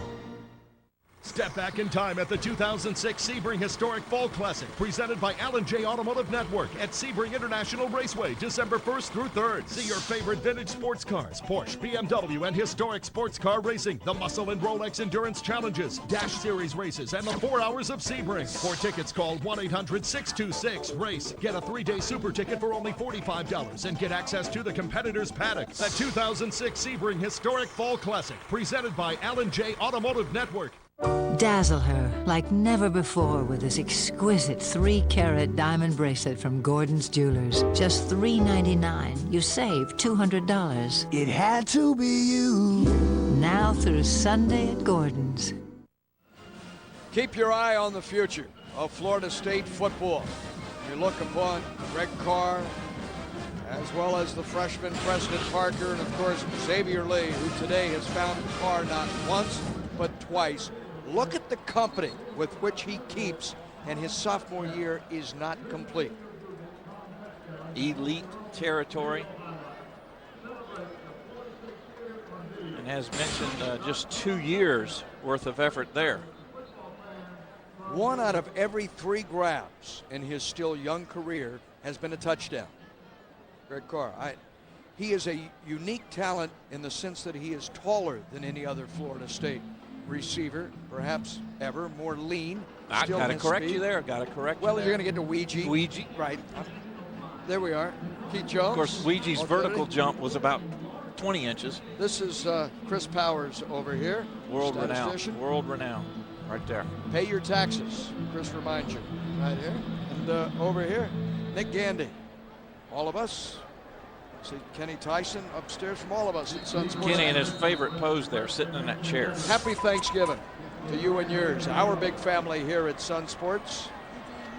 Eric Fuchs in the truck today. Paul Dam, our technical director. A team effort. Gary Nicholas, Bill Moore, looking at Bill's pictures this afternoon. Graham Gano, a line drive kickoff. And here we go, Brandon West to Floretti and pops it again, 40. Midfield, inside the 45. Got to cover kicks. Recall the last time they set up on a kickoff return inside the Florida State 50. 2 plays later, they scored. They've had a 50-yard kickoff return and a 64-yard return, 114 yards in this game for West. And this is pretty good coverage from the standpoint. There are not a lot of open lanes, just good execution by the Broncos to block. You're fortunate you don't get Graham Gano blown up, and Mickey knows that. You see the awkward fall that your kicker took? I don't think Mickey cares about a kicker. Cubitt pitches it. Simmons, who got the touchdown earlier, gets the block. He gets back to midfield and buys what he can. So he salvages a couple of yards here. Tom, kick coverage has been an issue today for Florida State. Yeah, and just when it looked like it might get better a couple weeks ago, that's when Darius McClure got hurt at the safety spot. And what that did, there's no real backups to Myron Rolle and Roger Williams. So they pulled Rolle and Williams back off of special teams because they basically play every down of defense. So what happens? Your special teams once again aren't as good. It's been a problem all year because of the injuries to all the safeties and linebackers. Not an excuse. It's just a fact. They've been running out of bodies there. Cubitt maybe running out of time today. A good tough catch and a late flag too, as the grab is made to the 35-yard line by the freshman tight end in his first start today for the injured Brandon Ledbetter, Matt Stevens. That was a big league grab right there. Now does it come back? The Broncos like to use their tight ends. They are able to operate in traffic, find seams. This flag thrown late by the line judge. Yeah, I mean 15 yards away from the play. And it's going against, for legal participation against. That would be a covered receiver going downfield, I think. Let's see. Illegal touching by number 84 of the offense, who was covered up. 5-yard penalty from the previous spot. It's a formation call. Correct. So erase that, and the momentum clearly against the Bronx here as the ball is spotted back at the 47-yard line. Just the 5th mistake they've made in terms of a penalty. Florida State has only been flagged twice, I believe. And, frustrations of being a coach. And directed toward George McDonald as offensive coordinator. Served with at Stanford. On the draw. Nothing there. Blasted and taken down by Alex Boston. Mark Bonds. And Odell Higgins is over there going, would you guys please not do that chest butt thing? Well, what did you call the way the ankles are? One of you'll trip and fall. I called it the Odell Shuffle. The Odell Shuffle. The Odell Shuffle. Odell Higgins, the defensive line coach, between the nose guards and the defensive tackles, moving them around and here and there and yon. A little two-step. Boston with a great play right there.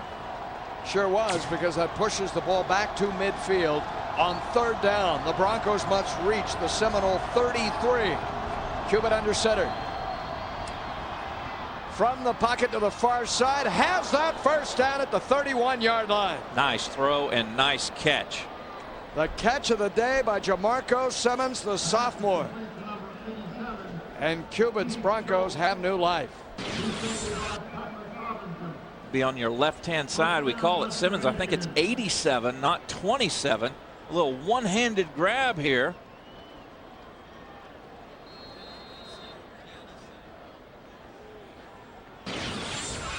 I guess it was indeed Simmons. He comes up with catch number 5. And a solid day for him. His 5th catch and the 17th completion by Ryan Kubit, the 6th-year senior and the coach's son. At the 40 this way. Open target underneath. Joe Chappell, who's been quiet, Keith, in the second half, to the 22-yard line. There is a tradition of quarterback excellence that hails from the MAC. All you have to do is watch on Sunday to see the caliber of talent. Bruce Gradkowski. Pennington and Leftwich, of course, from Marshall. Fry from Akron. They can play a little football in that Ohio-Pennsylvania corridor there with quarterbacks, can they not? Ben Roethlisberger has a nice jewelry box now, doesn't he? What a ring. Yeah, I hope he doesn't buy any more motorcycles. 22-yard line, and there is the last time out that the Broncos will have, and it goes back to that decision on 4th down, the gamble by Kubit. Sometimes you gamble, you win, and sometimes you don't. And he has the football deep in Florida State territory, still with a chance at the upset.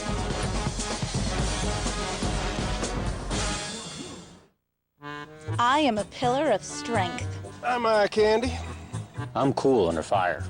I'm energy efficient. I'm hip. I am the calm in the eye of the storm. I'm sexy. I am a fortress. If your walls could talk, what would they say? Assuming they're built with concrete block, they'd say they're energy efficient, termite, fire, and storm resistant. Life's better with block. Just ask your builder.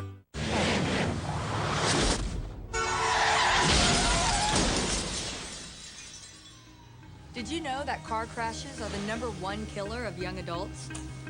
Hey guys, take it easy out there, okay? And please, drive responsibly. You live to drive, drive to live. A message from Speed.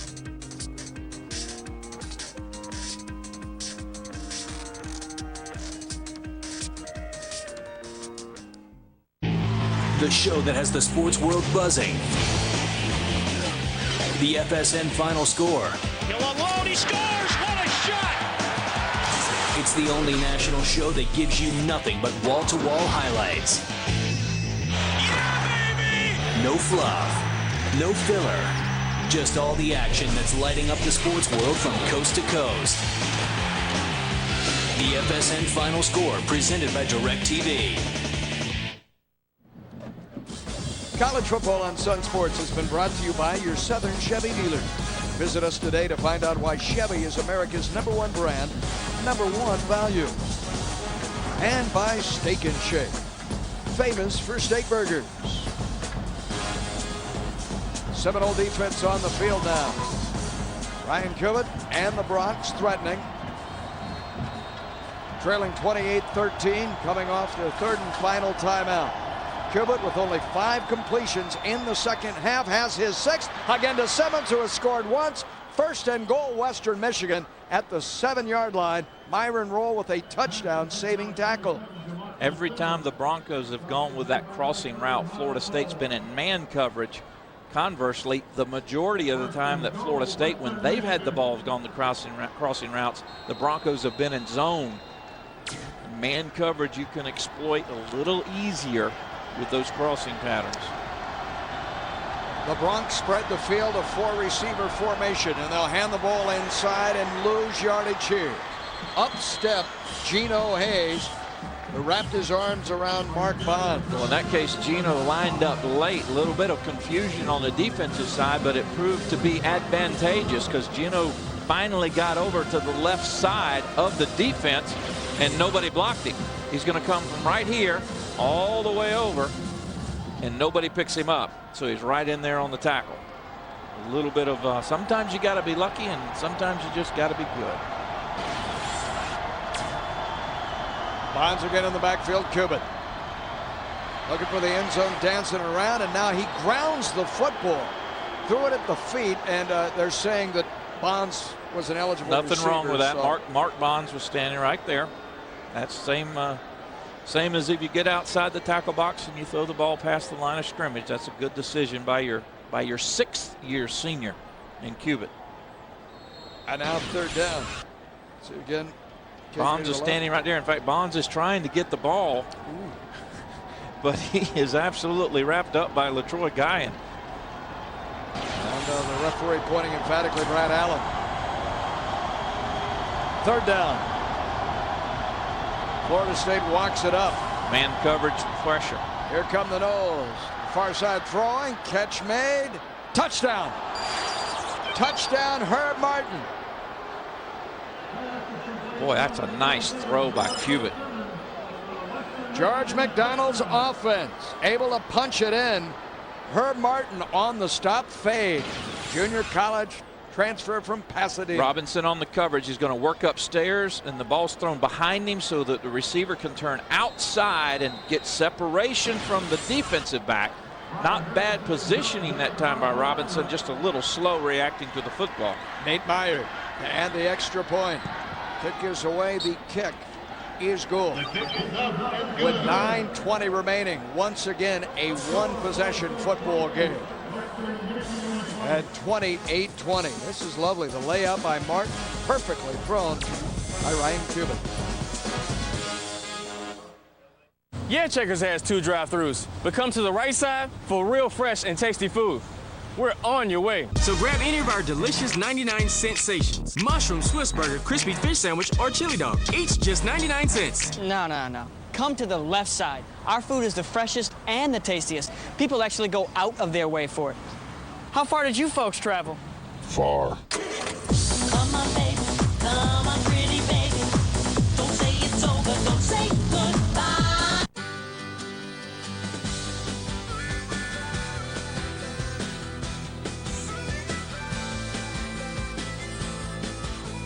Chevy has the most full-size trucks that get an estimated 20 miles per gallon highway or better. So go on, live the full-size life. Learn more. Go to Yahoo and click Autos. See your Southern Chevy dealers. Hey Seminole fans, it's that time of year again, but Bill's Bookstore isn't just for game day. Bill's has great Seminole fashions and gifts for every day. Bill's Bookstore, not just any old bookstore. What a Seminole looks for. Bill's Bookstore. Bill's Bookstore, for game day, for every day. Who knows? Order online anytime at billsbookstore.com, or for a free catalog, call 800-476-1FSU. Welcome back to Doak Campbell Stadium. Florida State on top 28-20. Homecoming weekend here at Doak Campbell Stadium, and one of the fellas who has returned home to Florida State, one of the all-time greats for FSU, Marvin Jones. Marvin, good to see you. And tell us a little bit about what you enjoy watching the current linebackers play. You guys had a pretty good trio of linebackers back in your day. Well, I tell you, these guys are pretty good. The thing they have is they have a lot of speed. And guys like Buster, guys that make plays all day.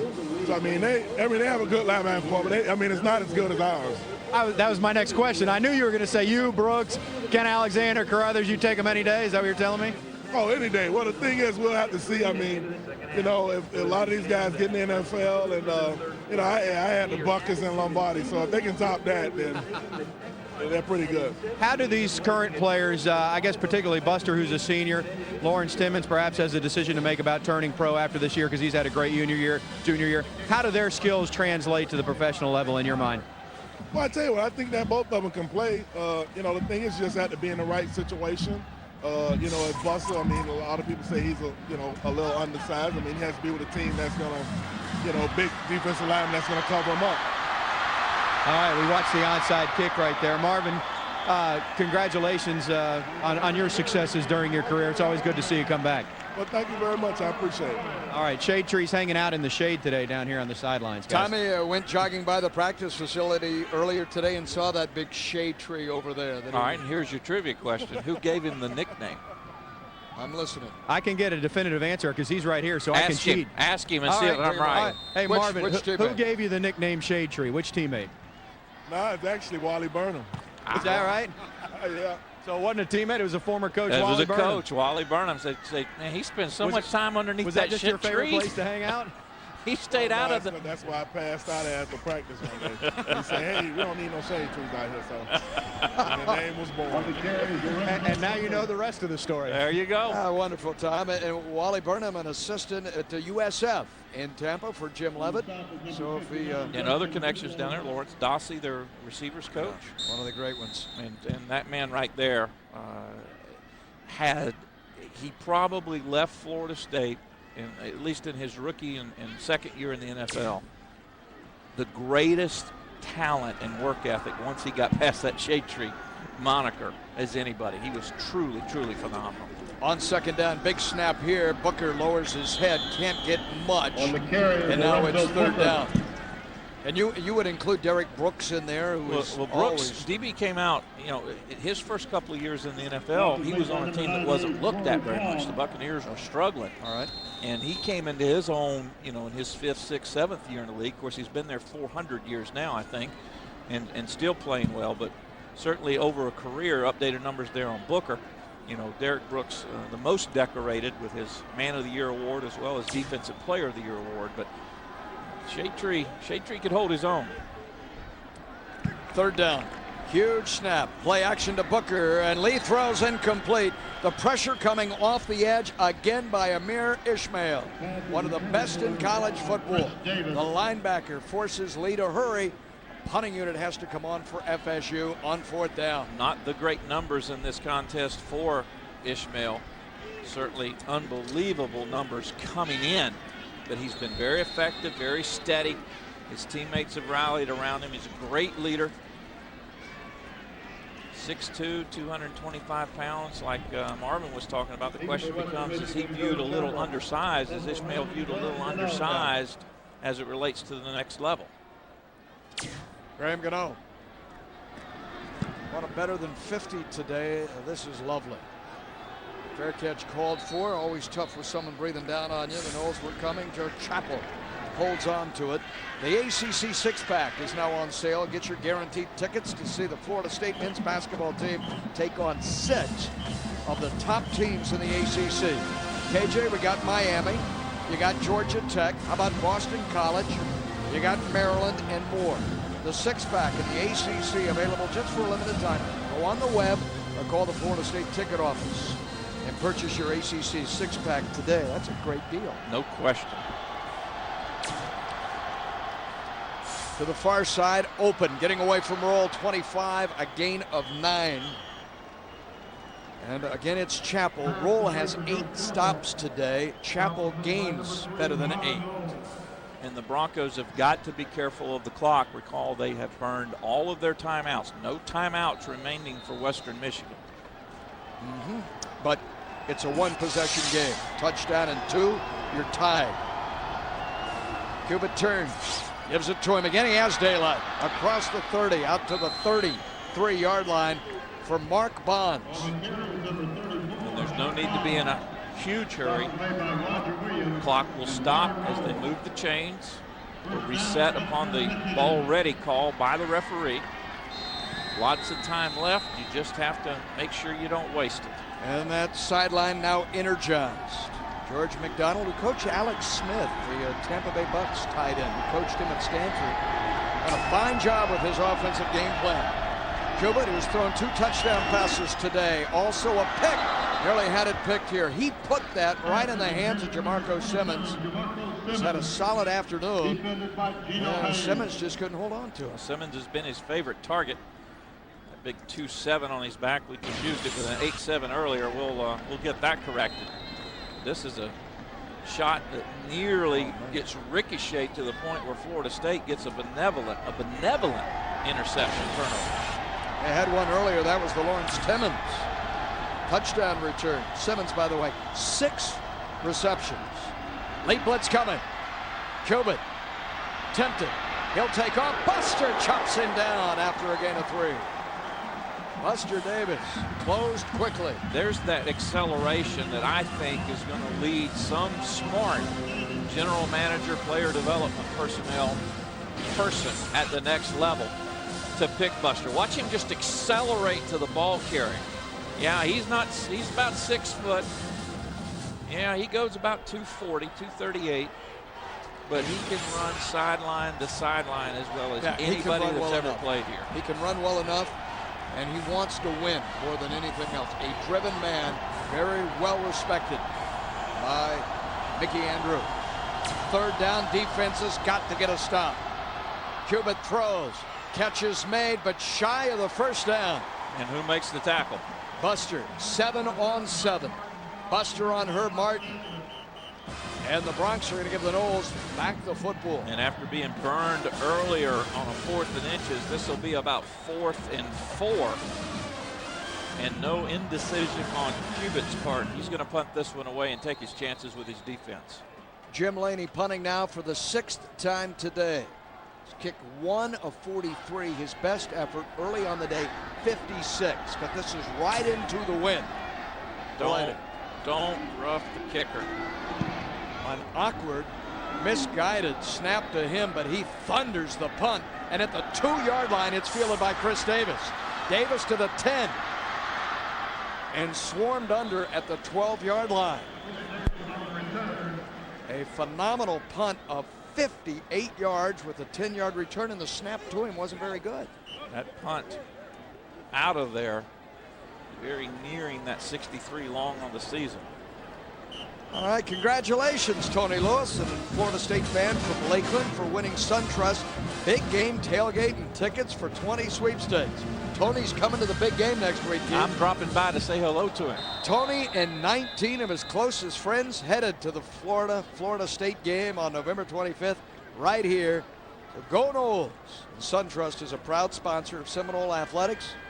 We look forward to meeting you, Tony. Congratulations on that. The day that will be here at Doak. We'll have all the coverage for you on Sun Sports. I think we're moving the studio show here too, Keith. Whit's coming. He'll be right over there in the end zone, in the corner. Whit Watson, William Floyd, Chris Doran. Be a big day. Steve Walsh, Xavier Lee, on relief for the starter today. Drew Weatherford, who has not played. There's the big number. Weatherford hasn't played significant in the second half. None in the second half. You don't put anything on that? No? Go with the hot hand, and All X has performed well. After the gain of 3. Weatherford today 5 of 10. That was a premature blitz. That's contact prior to the snap. Prior to the snap, false start. Offense number 62. 5-yard penalty. Bad time to flinch for Corey Niblock. Very uncharacteristic of that 5th-year senior. That flinch sets up 2nd and very long. Jackie Claude talking to him. Junior from Miami. 3rd offensive penalty in this game comes with 4:18 remaining. Florida State is still in pretty good shape, Keith, but it faces 2nd and 12 here. Well, they need a first down. In the worst way. A first down right here would be huge. Booker. And give Western Michigan all the credit in the world for coming down here and playing this well. Booker out across the 10, but shy of the 15-yard line. And now you have a huge 3rd down, especially for a Bronco team out of timeout. And Hubert would love to have a timeout right here because he could save about 45 seconds off of this clock and give his opportunity for his defense to shut down FSU. Hubert, a week ago, we'll remind you, fell, one-sided game, 31-7 for the top spot. Western half of the MAC, an opportunity to play in the championship And FSU's going to run this clock down and take a timeout. He says you're going to call timeout. When are you going to call it? I want it 1 second before that play clock goes to 0. There it is. For Florida State. Timeout. Florida State. That's their first charge. Timeout.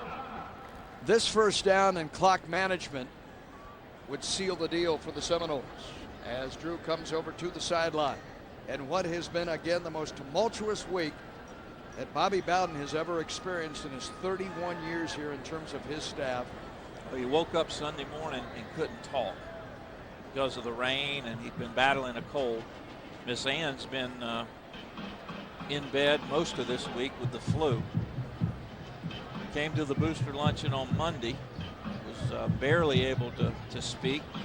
And then Tuesday morning, the announcement that there would be a 1:30 press conference, and Jeff announcing his resignation.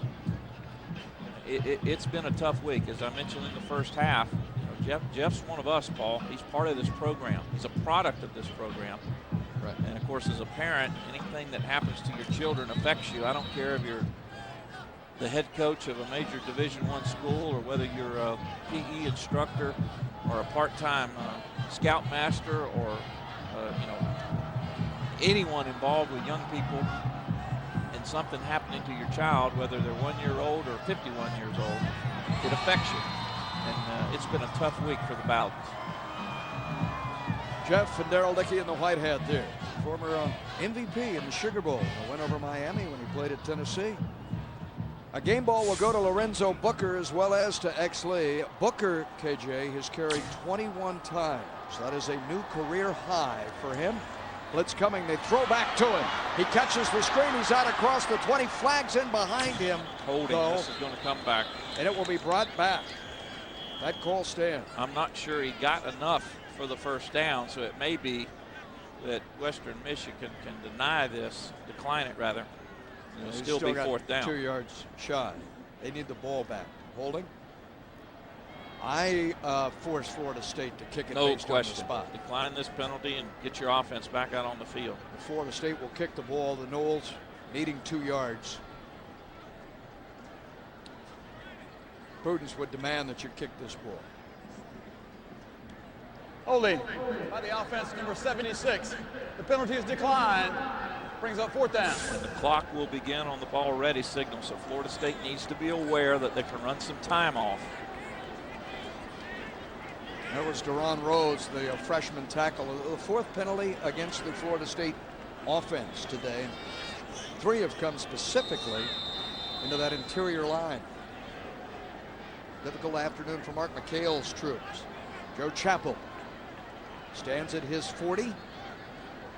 You need a huge punt out of Graham Godot, and Western cannot jump.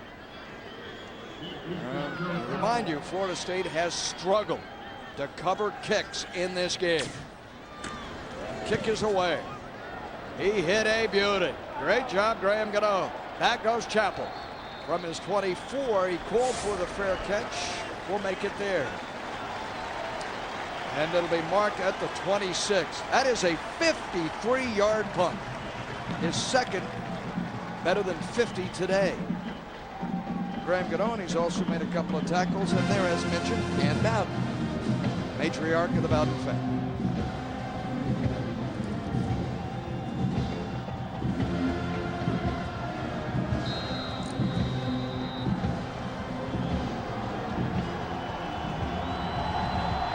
"73 yards away from perhaps the biggest win in the history of the program. Flag in behind this first down completion."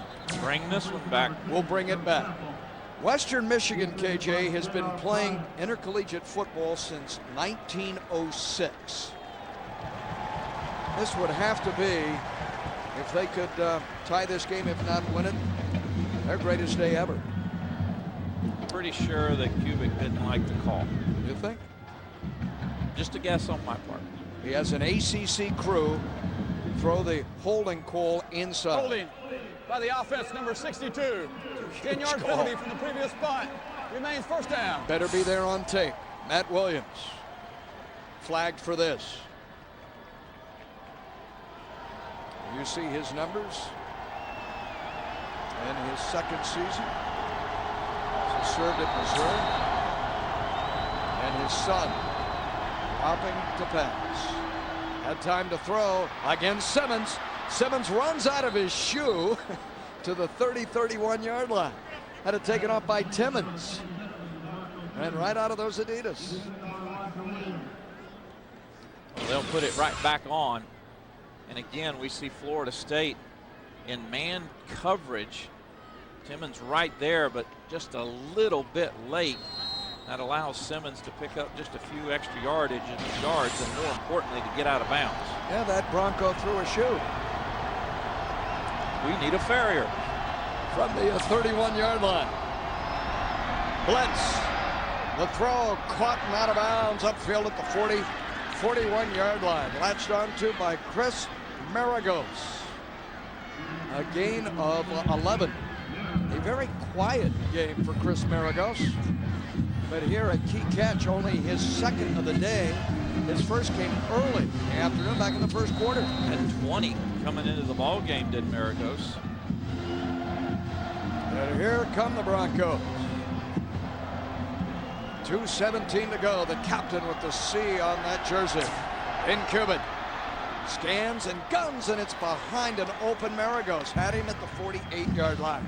That'll stop the clock with 2:13 showing. That C on that jersey, reminiscent of hockey. Hockey, absolutely. A tradition in the National Hockey League. We've seen some NBA teams do it.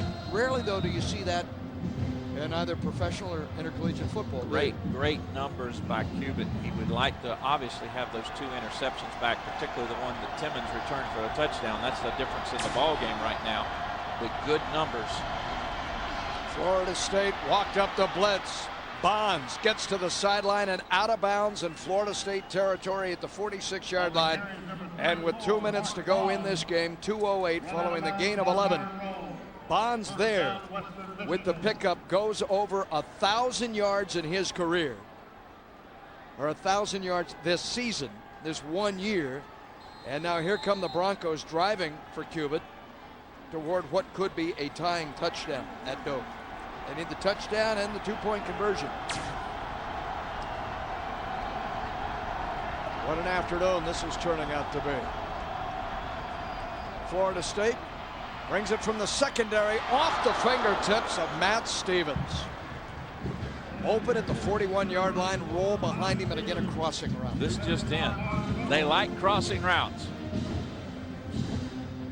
Now if you're Cuban, instead of running the crossing route, you run your tight end on an inside release, and then you let him run the seam route down the center of the field. Myron Rolle is still looking for his first career interception. Second time he's come within mere inches of it. Cuban looks things over. Play being called at the line of scrimmage. You see the lineman turn back toward the quarterback. Play clock at 5. He pumps, he throws as he's hit. The ball flutters and is juggled and ruled incomplete inside the 30-yard line. Although Maragos thought he that ball hit Robinson in the back of the helmet. Hit him right on the noggin. Maragos made the catch, but apparently was not in bounds. And watch this. It's going to hit Robinson right on the back of the head. Boop. Catch this ball. Coming at you this way. Remember, Western doesn't have a timeout to challenge this ball. They're out of timeouts. It's third down. Pressure. Again, all-out pressure coming, and it's thrown high, and again, a drop by Roger Williams, who has an interception earlier today. Now fourth down. And with 1:54 left on the clock, this is an obvious situation where you have to go for it. Again, a crossing route. Florida State comes with some pressure. And, Roger. And that pressure has forced Cuban to misfire on his last 4 passing attempts. It's fourth down. This is your ball game right here.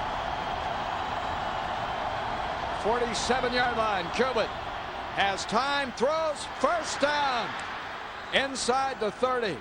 Again, Jamarco Simmons. First down, Broncos. They are still alive. A gain of 19. If you don't convert, you fly home disappointed. If you do convert, you've still got 1:48 to try to pull the upset. Right in between Timmons and Hayes. First down, Broncos. They run the ball here to the near side. Mark Bonds. That clock runs. Western has exhausted its timeouts. The Broncos from the MAC. Game on the line, pushing the ball down the field at Doak. Well, Cuban looks up at the clock. His son at quarterback, 25 completions, 222 yards. He wants more.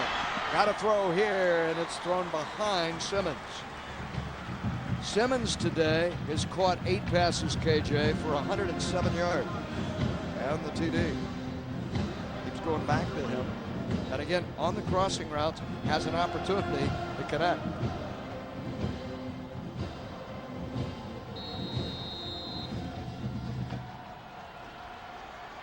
Again, you're in 4-down territory. 3rd down really doesn't matter. Don't need to get the 1st down. Just need to keep moving the ball. Simmons and Martin wide to the far side. Hit as he throws the ball. It'll fall harmlessly to the turf. It was Lawrence Simmons coming with abandon and knocked him down. Simmons with a full head of speed. Trying to add to that tackle for loss, that sack total. He'll be coming right there. Number 83 gets right around the tackle, disrupts the pass, it falls to the ground. As I said last time, this is your ball game. If you make it, you have a chance. If you lose it and don't make it, you go home disappointed. Lawrence Simmons has been the difference for Florida State today. The interception to the house, the way he has played. Here is Cuban. Game on the line. Ryan steps up and throws in traffic. He has the 1st down to the 10-yard line. He fired a bullet to Simmons. Nothing fancy. They've gone back to it and back to it and back to it. Zone look, a little crossing pattern in between defenders. We've got a Bronco down on the field, so we'll stop the clock for an injury timeout. It could be Simmons, and he could be exhausted, Keith. The game of his life. Catch number 9, would that be? Yeah, 9 on the day. Fell on the football, too. And you see the touchdown. They caught early on the afternoon from Cuba that made it a 14-10 game. Florida State led 28-13. The end of the 3rd before Cuba connected to Herb Martin. And now father and son. How special is it to work together with your dad or with your son, who is again a 6th year, a senior? Good thing he's not playing basketball. See that right there? That'd send you to the locker room to get cleaned up. They will not let you participate in basketball with blood. I saw the referee say something to him about it. But he's going to stay in the game. Off comes Simmons. It's been a career afternoon. His prior high was 7 receptions earlier on the year at Indiana against a Big Ten school there. In terms of catches and yards, the applause of his head coach. Less than a minute to go, and that clock is running. Timeouts are gone for Ryan Cuban. On the doorstep, he pumps, looks into the end zone and throws it out the back of the end zone. Joe Chappell says someone was tugging on that jersey of his. Tried to get a little hitch and go route there. They faked the slant and then broke it back outside. Timing was just a little bit off. And Michael Ray Garvin wasn't going to have anything to do with it as well. If you're a corner in this situation and you're in man coverage, and it's certainly in a very short field now, 11 yards remaining prior to hitting the goal line, what are you thinking here? Want to jam those receivers? No inside releases. Get your head back around and find the football. 4-man rush for Florida State. Cuban out of the gun. The Noles bring 4. Cuban throws to the 20-yard line. Rather than throwing it away, throws short, loses yardage. Clock running. Bonds made the catch. But they have lost 10, 11 yards back to the 21. For some reason, the officials are stopping the clock. They restart it quickly. That's a little unusual. The throw was unusual rather than just throwing it away. 25, 24, 23. Cuban looks. Here comes the heat, flag in, and he throws into the end zone. He has the touchdown, but we anticipate this will be coming back. Stevens, the freshman tight end, was open. The flag thrown in the backfield will probably bring this back, and it's holding against Western Michigan. Now, if you think Coach Cubitt thought the other call wasn't good, only imagine what he thinks of this one. Whatever he thinks, Keith, as you know, it won't change it, and he only has 14 seconds left. On the offense, number 67. 10-yard penalty from the previous punt. It remains 3rd down. Bob Johnson, here's the hold. Well, he's got that jersey with the left hand, no question. And he knew.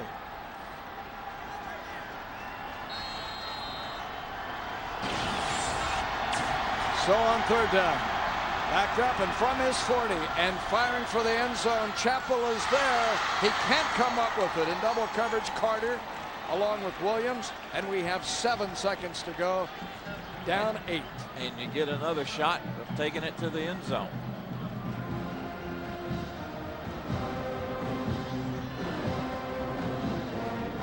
Oh, what a game we've had at homecoming, Keith. His team has come in here and battled Florida State. We had a turning point when he elected to go for it on fourth down, failed to come up with it. Opened the door for Florida State, put a couple of scores on the board, come back, fought his way back, and now this. How about the old flea flicker? Now Florida State will take a timeout. Florida State to be certain that it is set defensively. Florida State. It's the second charge timeout. Mickey and the defense give a courageous young man, Ryan Cubitt, that offense an opportunity to strategize as well. While we have a moment, our producer has been Gary Nicholas, Bill Moore, our director. Our thanks to the director of athletics here at Florida State, Dave Hart, Rob Wilson with the Sports Information Office, Tina Thomas, Chuck Walsh, Chris Powers, our spotter, our statistician, Nick Gandy, and Dr. John Liu up here with us. From all of us at Sun Sports, hope you've enjoyed Homecoming 2006, Florida State and the Broncos of Western Michigan. Line of scrimmage, KJ, will be the 30-yard line. It's a long way to go in one snap. Cuban. He's got to go to the end zone, to the paint. You would think, although he is thrown underneath those crossing routes.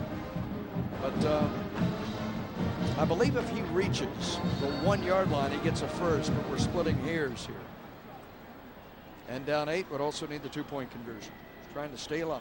But I have been impressed with the heart that Western Michigan has brought to Doak this afternoon. Well, I knew in looking at a little bit of tape I watched, looking at the statistics, knowing a little bit about the coaching staff, particularly that man right there, the conference they play in. This is a squad that there was a reason they were 7-3 coming into the ball game. It was not a fluke. He has thrown nearly 50 times today as Ryan Cubitt. One more that's got to go to the house. He steps up and guns for the end zone, perhaps too far in the back of the end zone. The Noles and Tony Carter come up with the ball, and this game is over. Florida State has won at homecoming, but it went down to the final snap of the afternoon as the Broncs have been turned back, and it's a hot head coach after those 2 holding calls went against his offensive line. Our steak and shake play of the game. How about the linebacker Lawrence Timmons? Well, this is the difference in your ball game. We saw him do it at Duke early in the game. This one comes a little later. Duke via the fumble return, this one by the interception. And Bobby will spend some time congratulating Bill Cubitt on his team's effort, his execution. And as I said, there's a reason this squad is 7-4 in the program and possibly looking at a bowl bid of their own. Yeah, hey, they're bowl eligible. Winning at homecoming, Bobby's 6th win of the season. Will he go bowling for a 25th consecutive year? For KJ and Tom, Paul Kennedy, the Noles win it 28-20.